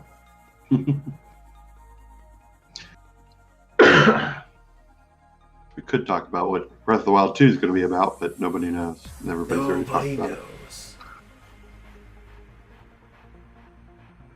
But I will take a safe bet that there'll be a horse riding in it. That's my guess. You think? Yeah. I think at some point in time you will ride a horse. I also think at some point Maybe. you will probably cut someone with a sword. Will you get to ride that giant elephant Ooh, I don't know about that. in the preview? I mean, it'd be cool if the Divine Beasts actually served an in-game function other than just being a dungeon. Well, I wonder if it's actually going to take place in the overworld, like if you're still going to be able to explore the same overworld. Yeah. Because the whole trailer Was seemed to take place underground. But it did show, like, the darkness spewing into the overworlds. Who knows? You know, it showed the castle rising up. I feel like it's going to be very similar to the original map. It's just they're going to have the underground areas, and there's going to be a lot of upper areas that don't look the same because of the cataclysm that occurs from the castle being lifted up and everything. Because I wouldn't be surprised if, like, the underground is like where the tradition. If they add more traditional dungeons than they did last time, they might be underground because that might be their excuse for why they weren't in the last game, because they were lost down in these areas that nobody's explored in 100 years. Yeah. Or more. That's good.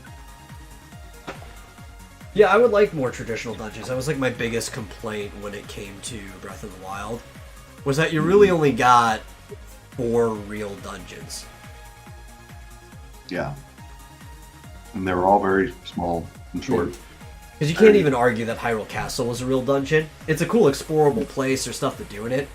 But as far as, like, you're not forced to go through it to get to the boss, you could just use your ways of traversing the world to skip straight to the top. Yeah. Yeah, it was just kind of corridors, and there were no, like, puzzles at all. Yeah. It was just kind of traversing the corridors. Well, there was a single puzzle And all it was lighting a bonfire so the shrine pops up. That's in the docks. Oh. That's it. That's like the Yeah. the closest thing to a puzzle. Yeah, yeah. I remember that. But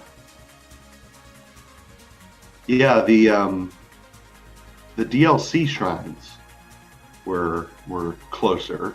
Yeah. They were definitely more involved in terms of, more puzzles, longer shrines, and that sort of thing. I think the lamest shrines out of all of them were the tests of strength.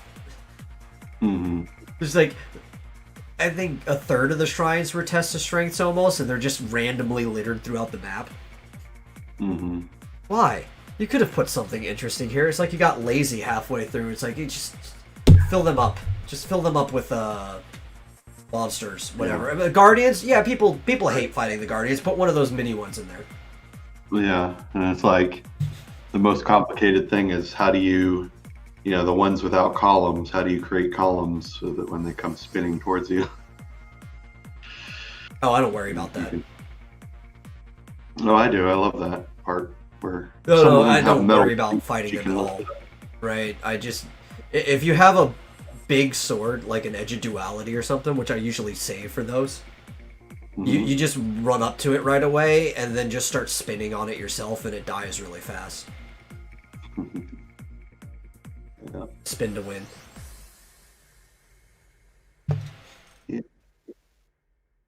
But yeah, they got to have more enemies. They only really had in the overworld, besides the Guardians, they had like what, 3 main enemies in different colors, plus Kinda, Octoroks. yeah.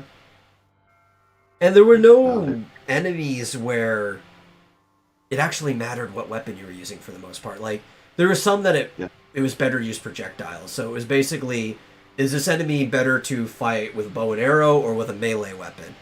But because they couldn't, like, guarantee you would have a specific weapon type on you at any point in time, they basically had to design the enemies in a way that you can effectively take them down with whatever weapon you have on you.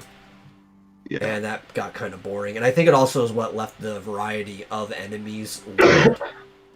If you had more traditional items and they could guarantee that you had certain items on you by the time you got to a certain point, just because you couldn't traverse that area until you got the item, then they could also guarantee that there are a wider variety of enemies that require certain items to beat them. Mm-hmm. I think it's probably why I enjoyed A Link Between Worlds more. Like, I enjoy Breath of the Wild, but I think right now Link Between Worlds is my favorite Zelda, because it has all the good things about A Link to the Past, and then some. Mm-hmm. Yeah, and you can kind of do anything in any order. Yeah, and you don't have to worry about not having the right item, because for all the starting stuff, whatever item you need to get there is the item you also need to fight the stuff in there. Yeah. Well, plus, I mean, you're talking about A Link Between Worlds, right? Yeah. I mean, you could rent whatever you needed. Yeah. Or if you're me, who just spent like a couple of hours or so grinding up the money to buy all the stuff from the beginning. Yeah. Yeah, exactly. I don't like renting things. I want to own it. Yeah, okay. Especially when they told me if you, like, die or pass out, whatever, the items go back to him. It's like, I don't want to rent it again. I want to own it for good. Well, you had to buy everything eventually if you were going to upgrade it. Yeah. So I just did it right away. It's kind of like Link's Awakening. The first thing I do is I grind up to get the shovel. Mm-hmm. And there's like that tiny field just south of like the item shop or whatever. And you just go in and out of that field over and over until you have enough rupees to get the shovel. Mm-hmm. I played through, I think you saw, I played through the original of that, and you can't get all the items. Like in the remake, you could get everything, because you could get the boomerang, and then you could trade it back, or you could get back the thing that you traded in. Oh yeah, in the original, you could original. get it back, but at the cost of losing the thing that you traded it for in the first place. Yeah. Yeah. You had to lose one item, Mm-hmm. and there were several that you could choose from. Anyway, who was it that kept saying the boomerang was the best item in the game? Is that you? I think so. Or Yeah, Eagle? you had to trade for it to get it back. Yeah, because there's Well, so it was many things Eagle. you were fighting that the Boomerang. answer to fighting it was the boomerang. Yeah.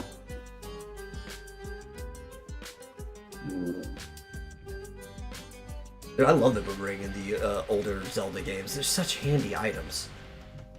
You just throw it. Most of the time, in most games, the boomerang stuns them. Then you walk up and you kill them. Mm-hmm.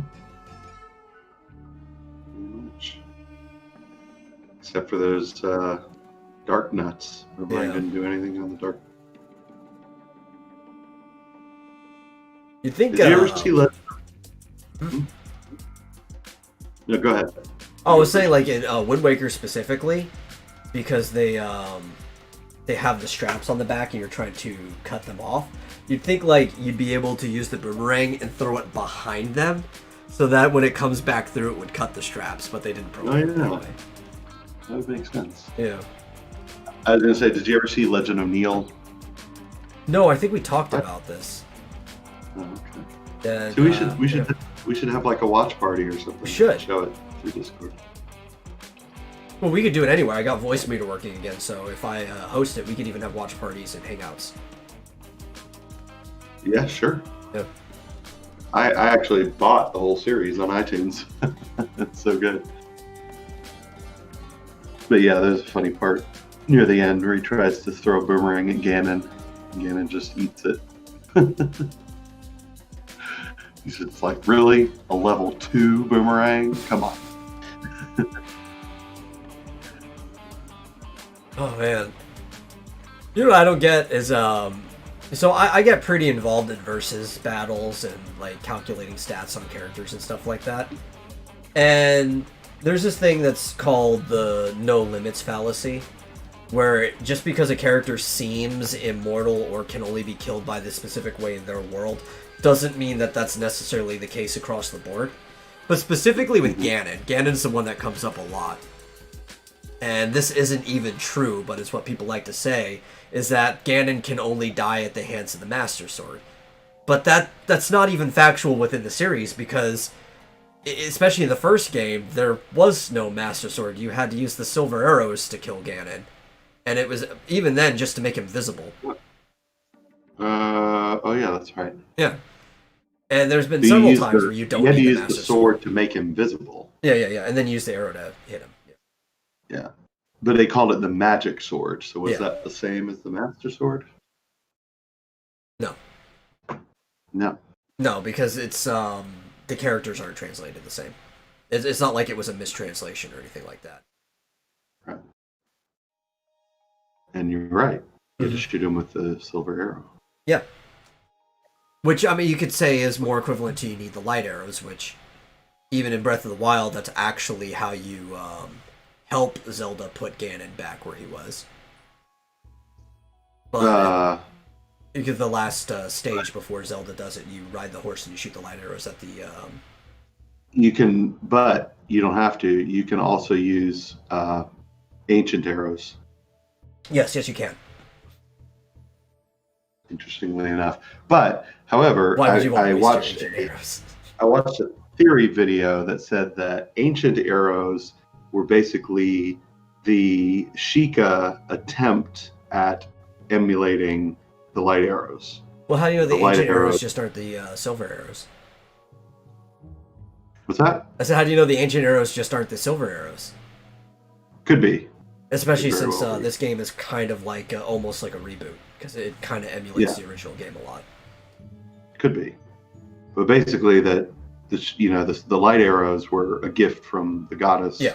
Hylia, but the Sheikah tried to, through technology, recreate that power, and so the ancient arrows essentially were as close as they could get to the light arrows. That makes sense, Close because all enough. the Guardian stuff kind of seems like it's trying to emulate the divine power. They kind of glow in Right. the way that the Master Sword does when it's around Guardians. Mhm. Which makes sense. When I was playing it, I assumed that the ancient arrows were a direct reference to the silver arrows from the first game. Could be. Yeah. And it could be that by the time of the first game, which happens near the end of the timeline. Well, that doesn't make sense because Breath of the Wild is at the very end, but there were no light arrows basically in the original Legend of Zelda. They were lost to whatever the mists of time. Presumably recovered by Breath of the Wild somehow. I don't know. Where did they come from? They just kind of dropped out of the sky, didn't they? When Zelda appears. I know, before she appears. She gives them to you. Yeah. I don't know. Timeline's confusing. You get a I think message? Raystream's having problems with YouTube again, too. Because Cross said he was on Twitch and YouTube. I think he commented on YouTube first. Oh, no, Evan seems to be talking. I guess he missed when you were at the nobody parties but me, and I made fun of him with it. Oh. That was at the beginning of the But stream. he's asking if you guys got the reference. I don't know. Probably not. I guess not.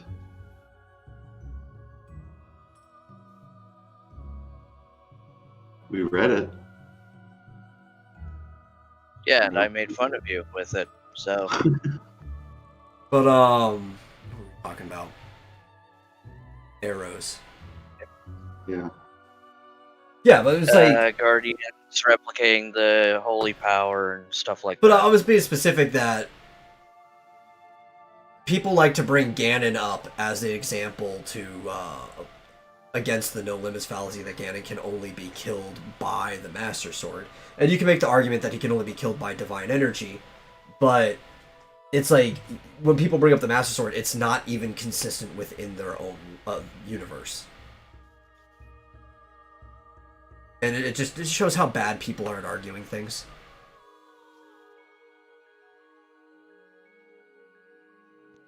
This is true.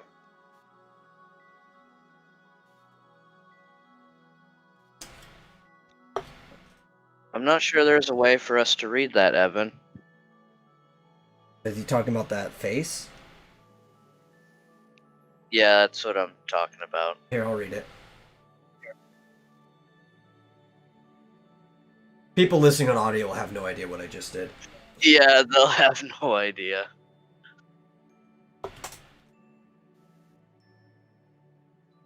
Yeah, so... We'll talk about something.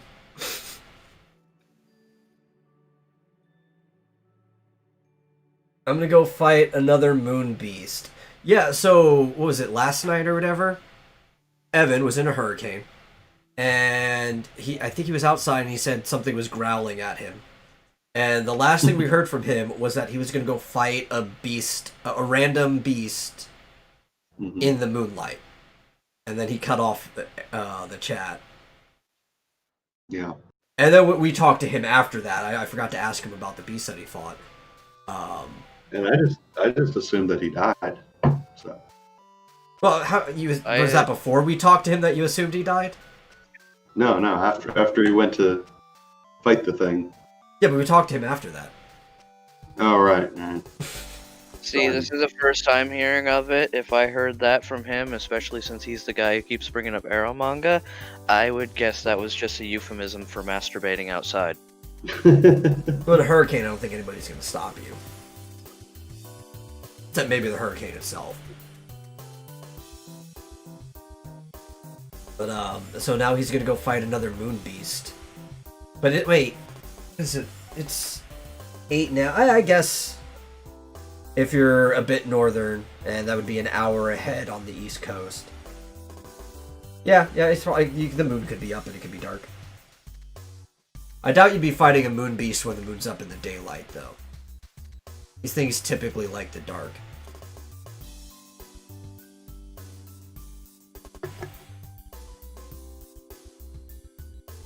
I would lend him a sword, but I have no idea where he is.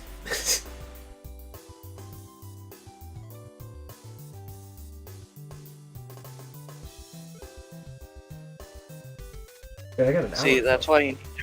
that's why you need to embrace your weeb powers, because if this was an anime and you just said, I'll lend you a sword and just threw it, doesn't matter if you knew where he was, it would just spontaneously land next to him. Unless it's a comedy and then it only lands like a foot in front of me. Fair enough. All right, So, I'm going to go fight my addiction and be right back. Okay. So I watched the Bill and Ted trailer finally. It took me this long to actually watch the trailer for Bill and Ted 3. And I have unsure mixed feelings on it. And I don't know how I want to feel. Have you seen it yet? Yeah, that's kind of how I felt when I first watched it. Yeah. Because some of it...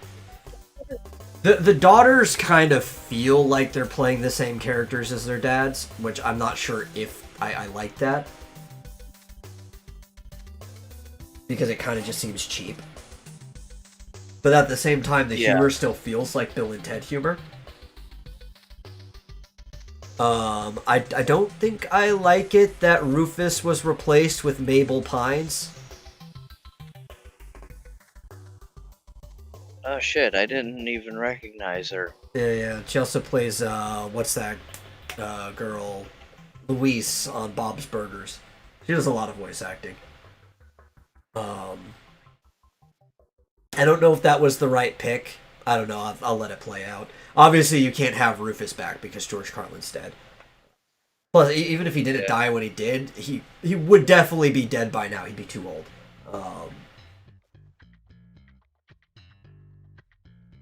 So they waited way too long to make this movie. But I don't know. At least from the trailer, like, I'll still give the movie a chance. I already said a while back I'm going to give the movie a chance. But at least from the trailer, I don't know if these new characters are going to grow on me, and it does seem like it's not following Bill and Ted solo. It's like it's going to go back and forth between the two characters. Oh, Evan's back because he could only find frogs. It's a shame. Unless you found, like, a really big frog to kill. That's a lot of experience. But yeah, I don't know if they'll grow on me. There was a funny joke that came from them that seemed very Bill and Ted, and there was like, they see their daughters and they ask them how they're doing. It's like, well, you know, we died and we're in hell. It's like, yeah, but how are you doing? It's like, oh, we're doing pretty fine. That seemed like a really Bill and Ted moment, so that gives me a little hope. I don't know if I'm gonna dig this passing of the torch, because I think the reason they're doing it is so if they do a Bill and Ted 4 or whatever, they can just use these girls. Yeah, that sounds about right with how things are going nowadays. And if they're good, I don't mind. I'll give them a chance. It's just, I don't know. A lot of mixed feelings just from watching that trailer. It's probably mostly because of how things have been lately, too. Because, I mean, if years ago we saw this kind of thing going on,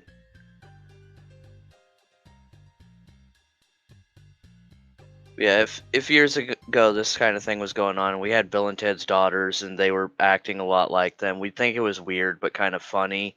It's just everything else that's gone on recently that makes it feel even worse. Well, those send red flags, but I don't think that's just it. Because usually, I'm pretty good at looking at things objectively and, like, ignoring stuff like that for the sake of the art that we're watching.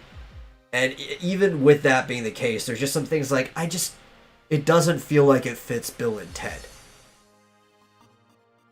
The overall plot kind of does, because they're trying to plan to steal the song that they need to save the universe from their future selves, which does not work time travel wise. You cannot learn something from the future that you invented. Because then that thing came out of nowhere, basically, right? It came from absolutely nothing. So I might already have a beef with that. Previously, they were really good with not fucking up time travel. I mean, to be fair, Bill and Ted are stupid characters, so for all we know, they're probably like hatching this scheme, and it just turns out the inspiration for the song they were supposed to write is something they run into on this journey. Yeah, I'm thinking that could be the case too. I'm trying to give it the benefit of the doubt. Like, they could try to steal the song from themselves, and in the process of doing all this stuff, because I think they have to save their daughters, they end up going back to hell, obviously. Yeah. They come up with the song through all of this. They meet Death again. That was a cool thing to see in the trailers. I really liked that character in 2. So it's cool to see him. Wait, hold on. Tell Billy to transcribe the podcast in the chat. Even if he did that, that might be a while. Yeah. He has no power. He's in a similar circumstance to you.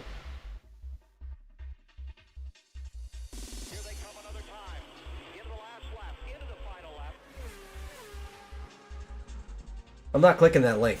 I've been rickrolled too many times to click links. But I don't know. Too hot rod. My name is Rod, and I like to party. Okay then. So I'm not sure if that's a rickroll or not, or just a video, but I'm not clicking it either. It's probably the thing that he was referencing earlier on. Yeah, probably. But I want the movie to be good. I think earlier on, Chris and I, in a previous podcast, we were talking about how theaters are basically dead anyway. And this is one of my problems. So I do want to watch this movie. I want to give it a chance. It might be really good. But we're probably going to have to watch it through a streaming service, right? It's not going to be at a theater. Which shouldn't be a problem for me with this one particularly, because I first watched Bill and Ted, both of them, on VHS, because that's what we had. I obviously wasn't around to watch it in the movie theaters. But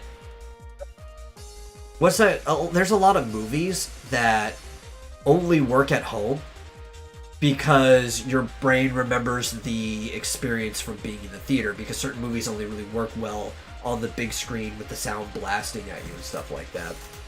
Like, here's a good one that might not be that good. And I don't know, because I don't know if you saw these in theaters or not. Actually, I know you didn't see the first one in theaters. But the Godzilla vs. Kong. I don't think that's going to go over very well if it's not going to be able to be watched in theaters. Actually, I watched both of them in theaters. Did you? Oh, okay. Yeah, I watched the first one in theaters. In fact, that's one of the things that I was able to bring up, because the Blu-ray release, the initial Blu-ray release, was done poorly to where it made everything way too dark. Oh, okay. See, I thought you were complaining about it because you didn't see it in theaters. No, I was complaining about it because I did see it in theaters, and on the screen, it wasn't that dark. The Blu-ray edition was messed up. Okay. Well, I was also wondering if it was the theater, Blu-ray. it was still bright enough to see. Did you check forums and stuff to make sure it was the Blu-ray? Like, did you follow up on it? Yeah, I did. Because I know things come out way too dark on your TV as it is. Yeah, I believe that there was supposed to be a new version for the DVD release that was done that had more of the screen ratio and brightness of the original, like, theatrical release. But that's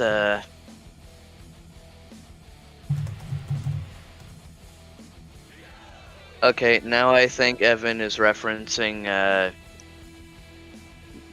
Muppet Treasure Island, because I got it last time. Oh, okay. I've seen Hot Rod before, but like once, so I could not catch references from it.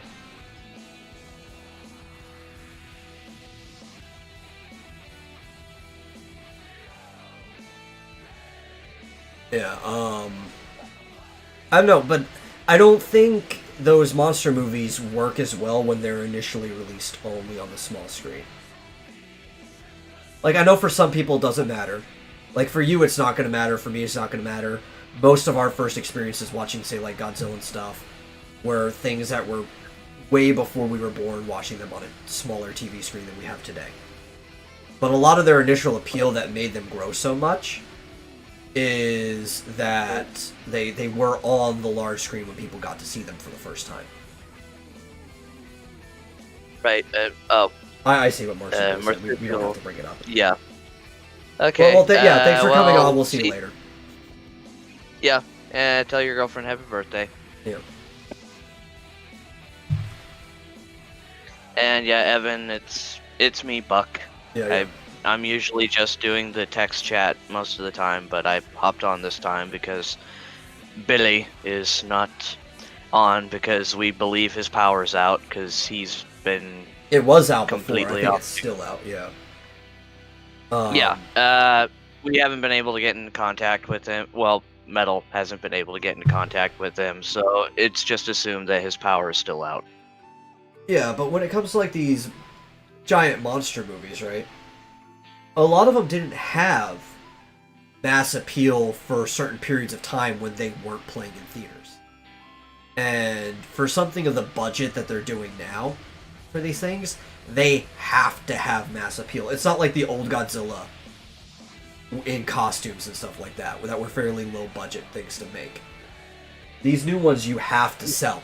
They have to sell out, or else you can't continue making them. Yeah, especially when you got to look at the fact that it's Legendary Pictures. They're a good company, but they're not exactly in the money when it comes to most things. Well, yeah, they're not a conglomerate. Yeah, so if this doesn't do well, they're kind of in the latrine. And there's a lot of Legendary Pictures that I was looking forward to, and unless theaters do bounce back after this, I just don't think I'm going to get to see them. Like, you know how high budget a Gundam film is going to have to be in live action? I don't know if it would be financially worth making if it wasn't going to have a big theatrical performance. Yeah.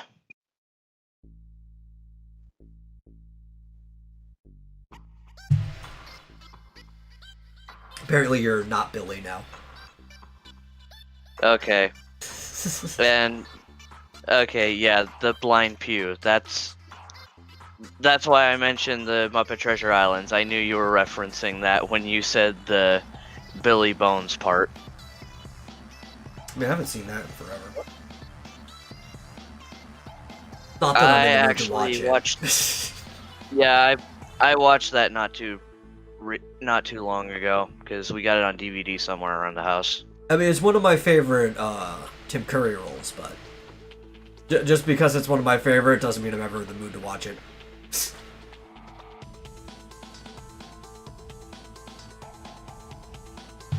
I was actually talking, because your mom keeps telling me, it's like, well, we have this, we have this. It's like, I'm not really in the mood to re-watch things for the most part anymore. And that's because there's just too much new stuff to experience that it just seems like an inadequate use of time to re-watch stuff. And that was even like me talking about, I will almost re-watch Demolition Man anytime it's on. But that said, I haven't watched Demolition Man in a while, like, I'm not gonna watch it again. And it's one of my favorite films. There's a lot of my favorite films that I just have not gone back and rewatched, because there's just too much stuff. Yeah, I understand that. It's mostly because, like, when it comes to us, we're the kind of people that if we talk about something or something's brought up that, like, kind of instills an idea of, like, hey, I could rewatch that again, and, like, sometimes we'll just go and rewatch that. So that's one of the reasons why she's offering, because if you were like that, letting you know that we have it so you can watch it if you want. Yeah, but I just... do it, man. I just can't do it. Maybe if I was hosting, like, a movie night or something, that would be the excuse to do it. But Especially like most of my entertainment comes from things like what we're doing now. We're listening to podcasts and stuff like that, watching YouTube and everything. Like I don't watch a lot of movies or TV shows in general anymore, and it's hard for me to find one I like. I prefer this changes by the day, always changing content. You know, like it's always evolving, going forward. Um, you get fresh content faster, and sometimes short form, sometimes longer form, on a very regular basis.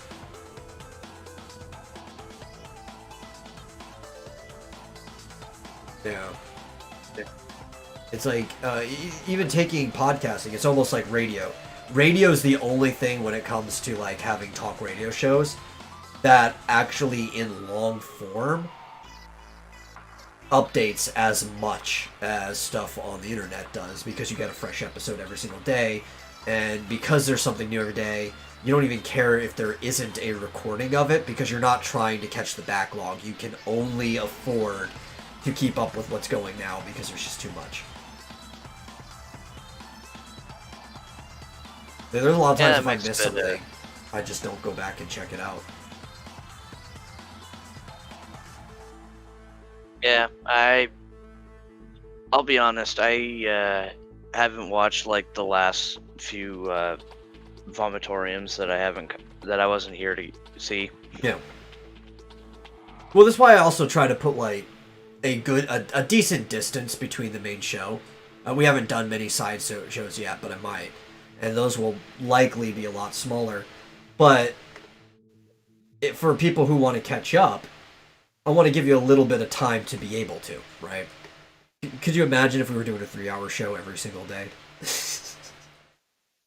Oh yeah, you'd have to be basically constantly watching Vomitorium casts to make up if you missed even one. Or you have the time that you listen to it, and that's the only time you listen to it. Like, you'd catch it at 9 o'clock that night after it went up, because you'd have to catch the next one at 9 o'clock at night too. You would never actually get it while it was live or anything like that. What's your opinion on sounding? Elaborate. That can mean a few different things.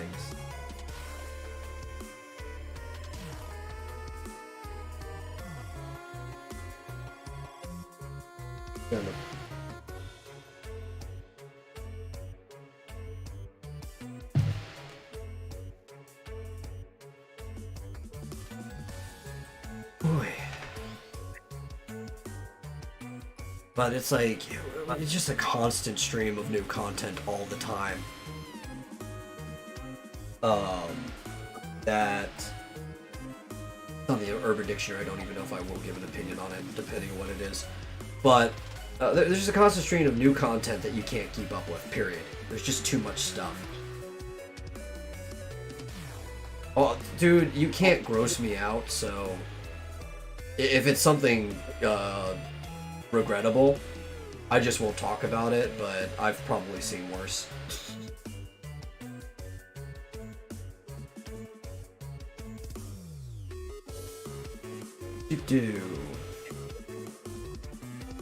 Oh yeah, that seems kind of painful. Luckily, I'm a non-empathetic psychopath, so I don't even have to imagine that.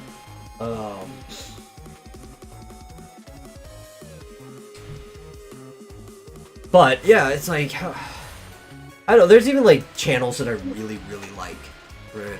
And I still miss a lot of their stuff just because there's too much things to catch, right? To the point that like there used to be things similar, like how people have their favorite TV shows that they catch every single time a new one comes up, or people have their favorite YouTube shows. I just don't even watch some of my favorite stuff because there's too much stuff to keep up on.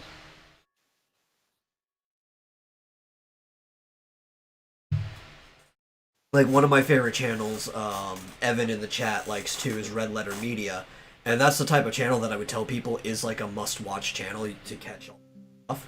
And there's a lot of times where I've missed a lot of the episodes just because I've got too much going on. Yeah, I found it was easiest for me to catch up on the Mr. Plinkett reviews just because there are so few of them compared to most of their other stuff. Yeah.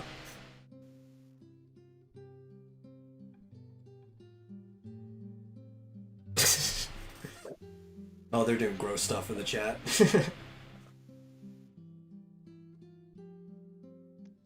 Was gonna happen sooner or later. Yeah. Especially because I'm on. The bigger problem when you're creating content of any type, because I mostly make comics, right? But when you're sitting here creating content, you don't really have too much time to engage in other content. Like, while I'm working on comics, I can listen to a podcast or something like that. I can't really put on anything that I have to focus on visually because I have to look down at my paper. Or, if I'm not on this stream, I'm usually hopping around other people's stream, talking about whatever they're talking about, promoting my stuff at the end. And you just, while doing that, you can't be watching anything, right? There's just no time to watch all this stuff. And that starts to become a problem, because when you're on a segment like this, which is supposed to functionally be somewhat of a news program to a degree, not so much that we're giving you news, but it's like a commentary. We find out things are going on, we talk about it, give our opinions and stuff like that. When you get so busy, you run out of things to talk about really fast because you haven't been keeping up with things. And it's kind of like a vicious cycle where you have to start making more and more time just to be able to get things to talk about.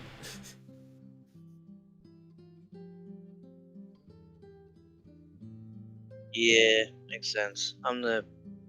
I just do work and then I come home and just do stuff to enjoy myself, so I don't really look up things either. And it's, I don't know. Usually we have Chris on here who keeps up with more things than I do.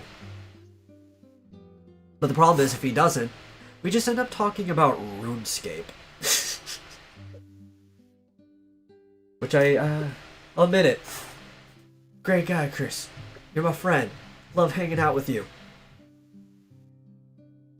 RuneScape, at this point, probably wants to make me put an ice pick in my head.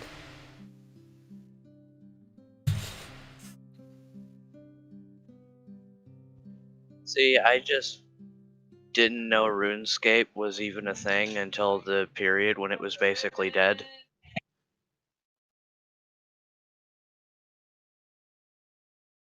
And it's like now there's a little bit of a resurgence, and it's just like, okay.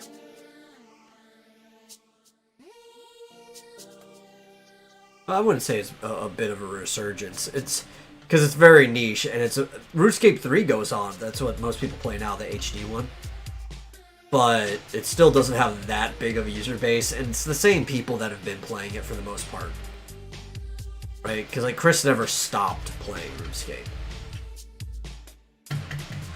And there's a lot of people like him that just, they're into RuneScape because they were always into RuneScape.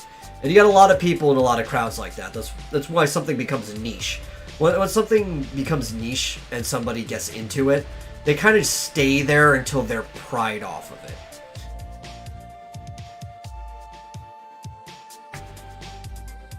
And that's fine. Alright, fair enough. I'm not saying that's a bad thing or anything. People should have their niches, but people shouldn't act like their niche is more popular than it is. And when you actually recognize that it is a small thing, then it can actually become more interesting to talk about. Because you realize you have to talk about it in a way that nobody knows what you're talking about. So you're basically building a narrative about what you're talking about to make it interesting to people. Hobbyists and stuff like that, you can get really good interviews from, if they know that nobody knows what they're talking about.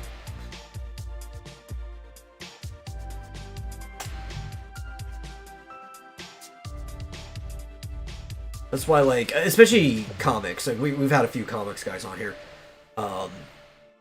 and I make comics myself, you have to understand that comics are actually a really niche thing. Unless you're talking about stuff from, like, the big two, the DC and Marvel,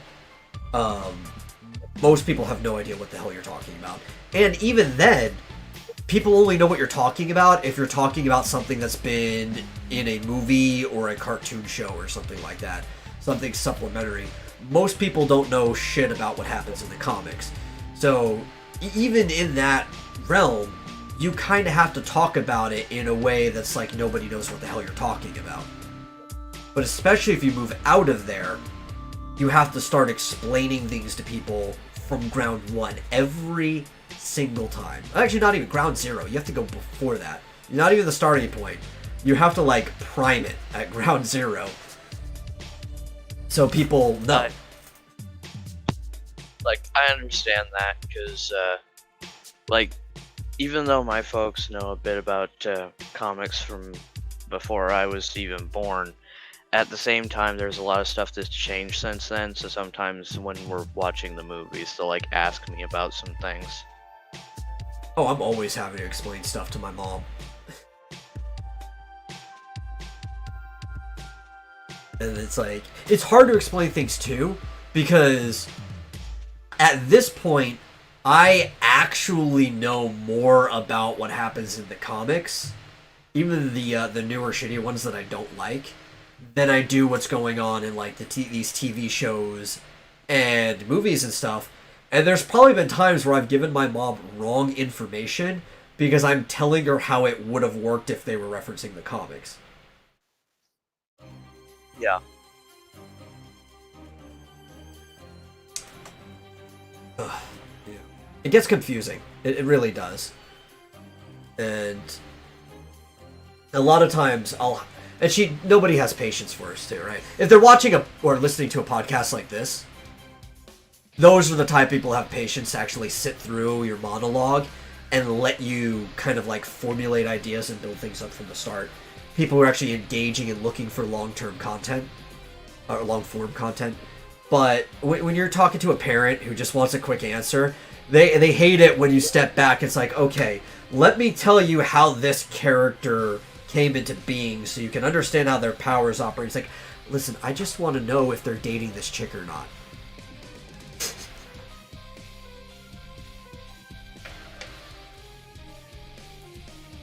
It's like, well, it's complicated.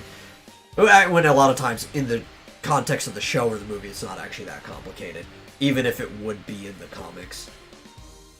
Yeah. And a lot of times, especially with how the shows are now, you would be completely wrong. Yeah. God, I hate most of the side media these days. Because it's like, TV shows and movies about comic characters that I know, when you sit there and you watch it, it doesn't feel like the thing you know. It feels like a hollowed out shell that still kind of looks like it, but was filled with something completely different altogether. Especially, like, when you see a character that doesn't act anything like the character historically has acted. And normally you don't care. Like, we were talking about Transformers earlier, right? You don't really care if the story's different, because you don't necessarily want to retell the same story every single time. It's not interesting. But you still kind of want the characters to, A, be consistent within the world that's being formed for this story, and B, feel like the characters that you know. And a lot of times that's not the case. It's like, that's one of the reasons I hate Supergirl. And one of the reasons I hate Supergirl is because I actually was a fan of Supergirl in the comics, and the character of Kara in the TV show acts nothing like Kara in the comics. Not even historically, but the recent ones too act nothing like this. Yeah, it's really irritating how they do that. Yeah. Because they don't really want the character that some people know. They just want something that's popular enough that it'll get people to watch their show, and then they just do whatever they want. Yeah, well, because we have to understand that most people don't actually know these characters, right? There's a few of them they know, like, you know Superman, because Superman's been around forever. he's kind of a Boy Scout. Most people know the gist of who Superman is. Same with Batman. People know the gist of who Peter Parker is, even though I'm starting to question that now with the portrayal of Peter Parker by Tom Holland, just based on how they wrote that character. Because it doesn't feel like Peter Parker at all. The previous two ones did mostly feel like Peter Parker. So I am actually starting to question if people know who this character is anymore. Just based on the way he's being written. But, it's only, like, the really, really big ones do people know. And then, so you have a character like Supergirl who's never been a big character. Like, ever. Right? They tried doing a Supergirl series back in the day, right? In fact, I believe her adopted mother is played by the actress that played Supergirl in it. Didn't go over very well. Most people don't even really remember it. In the comics, she's never been that popular. They just know it's like, oh, it's Superman's cousin. So then people start assuming that she probably acts a lot like Clark, which is not the case at all. And in the show, that's actually, she kind of seems like a moody, slightly more hot-headed version of Clark. More so than the chaotically hot-headed and doesn't understand human society Kara. Because they wanted a Superman show, basically, right? They wanted her to work at a paper like Clark. They wanted her to have complicated human understanding relationships like Clark, as if she lived here for quite some time. They wanted to skip to her adulthood instead of dealing with her as like an older teen. They just, they didn't actually want Supergirl. They wanted Superman, but a girl. Yeah. And I hate that about most Arrowverse stuff. Yeah. A lot of it feels too much like they just wanted a completely different character. It's just, oh, we can't do that character in a show. Okay, we'll take this character that not as many people know and just turn them into that. Yeah, like Arrow. They didn't want Ollie. They wanted Bruce brooding and stuff, and it couldn't be a Batman show. So they just took the Green Arrow and turned him into Batman. And it kind of took all the flavor out of it. Because Ollie's a fun guy. He's the type of dude who will come swinging in down the zip line, singing his own theme song. Going, tra-la-la!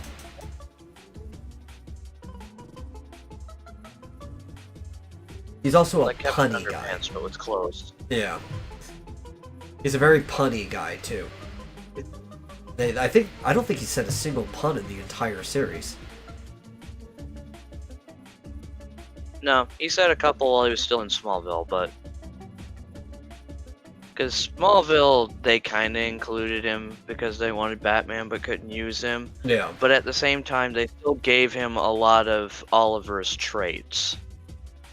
But even with the relation, it's also completely unrelated. Because because it's like, yeah, they just wanted a Batman show, couldn't have Batman, and then thought, well, this character was popular when we did Smallville, and he's got some similarities, so we'll just use him. Well, here's something I don't get, right? So they had Crisis. And as far as I can glean, right, you would expect the universe Smallville was in to be in the same universe as the Green Arrow, right? As in Arrow show. But it's not.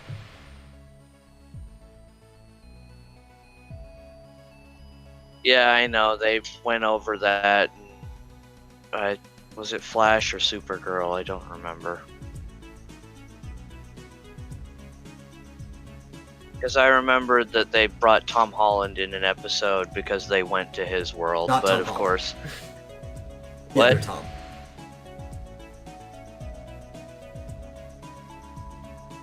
Or Tom Welling. Yeah. Tom Holland was Yeah, in your head because we were just talking about Spider-Man. Yeah. Yeah. But yeah, Tom Welling was in an episode because they went to his world, which of course, once again, they kowtowed to how he didn't want to wear the suit. Yeah. So But he was still, a it's version like, of Superman who retired. he should be in the same universe as Arrow and Flash, though. Yeah. And that, I don't know, it just, I don't like the way they do any of this stuff. Yeah, it's just stupid. I really don't get why it's as popular as it is. Because most of the people who watch it don't know anything about the stuff. Well, it's not even just that, too, because it's stupid within its own context. Yeah, there's a lot of stuff that doesn't make sense in the show itself, even if you don't look at the comics it's based off of. Like Fish Mooney in Gotham. How can you have the same villain for this long and keep throwing her around in all these things when there's so little about the character that this makes any sense with? I can't add anything to that because I don't know shit about this character, even in the context. I can't get into Gotham at all. I couldn't. I tried. It was a horrible show from like episode 1. My sister introduced my folks to it when we were at her place, and was just like playing the entire season. I was in the room and I didn't have much else to do, so I like watched it with them, and it just annoyed the hell out of me the entire time.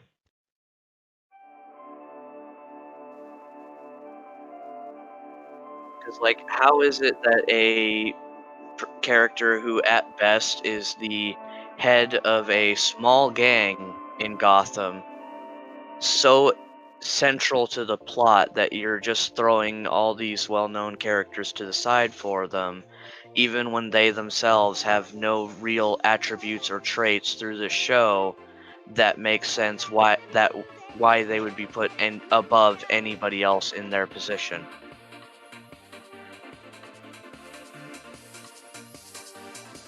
I don't know.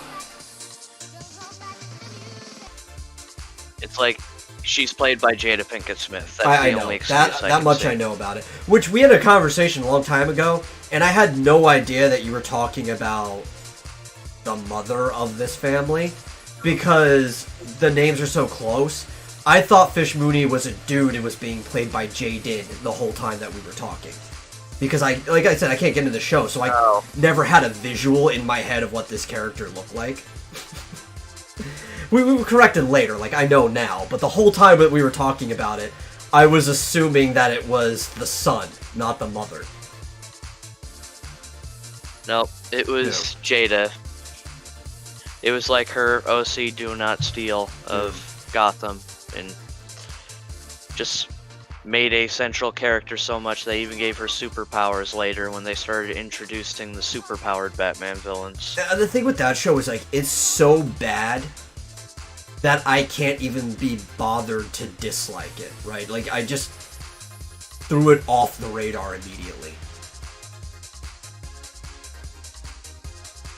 Which I mean, I think that's probably what we need to do with most things in general, right? Instead of let it fester up in the brain. But like I tried. I could not. I tried 2 episodes, right? I thought maybe the first episode was just really, really bad. Maybe it gets better, but even by the second episode, it's just like, no. Sorry. I'm out. You don't even get a third one. It's gone. Yeah, I don't blame you for that. I think people forget this too, right? Because the whole point to the first episode is to sell the audience on the show. You shouldn't have to make people invest 3, 4, 5 episodes to find out whether they like the show or not. The first episode should be a good example of what people can expect from the show. Tone, pacing, characters, all that stuff. So they know if they want to invest time into it going forward. And I mean, it shouldn't even be the point that I have to like assume that the first episode was bad and the second might be better. Like after the first episode, if you don't like it, you should be able to just feel free to dip out. It's the same with a book, right? Because I'm a writer.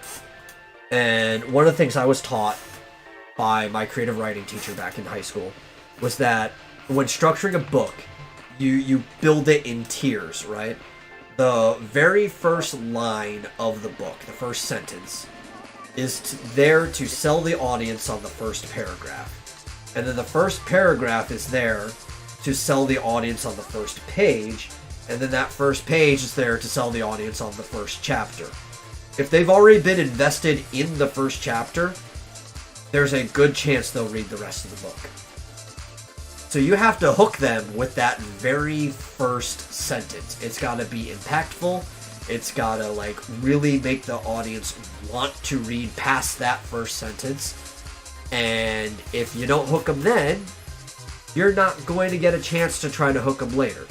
And for some reason, TV shows stopped having that same principle, because they used to try to hook you within the first 5 minutes of the show before the opening title crawl or whatever came out. Yeah, but now it's like 3 or 4 episodes in before they're even putting in the effort to try and hook you into it. Yeah. Especially Heck, there's these some shows nowadays you don't meet the main character until the 3rd or 4th episode. Yeah. Well, I was even saying, especially these comic book ones, right? They're now relying on the success of the other, you being invested in the shared universe or just the properties in general, to make you want to come back and watch it and maybe push it a few episodes to see if it's worth your time, instead of trying to sell you on the show individually. And I don't like that. I think that's a very, very bad practice when it comes to writing. Yeah, it's definitely a bad way to do it, because you're basically just saying, yeah, the rest of our stuff has already got you hooked. Screw you, we're not putting in the effort. I feel like that was like the whole movie for Captain Marvel. Because they intentionally wedged it between the 2 Infinity Wars, and they had it come out back to back right before Endgame, just to try to really rely on the property to sell it. Yeah. Yeah, I think that's what they tried to pull with that too, and Yeah. And honestly, with that, I don't really have much else to say. It's been a slow day for news, slow week for news. We talked about a few things. The normal co-host isn't here. You know me and Chris, we're both big talkers, so we can bounce back and forth against each other for probably even longer than we normally do the podcast. So, thank you all for coming by, the people that did, whether you are here now or were in the past. I guess you won't hear this, but thank you anyway. And thank you everybody who's listening at home. I am The Metal, and thank you Buck for joining me. Thanks for Super who was here before. I will catch you at 6 p.m. Central Time on Saturday. And until then, take it easy, people.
Bye.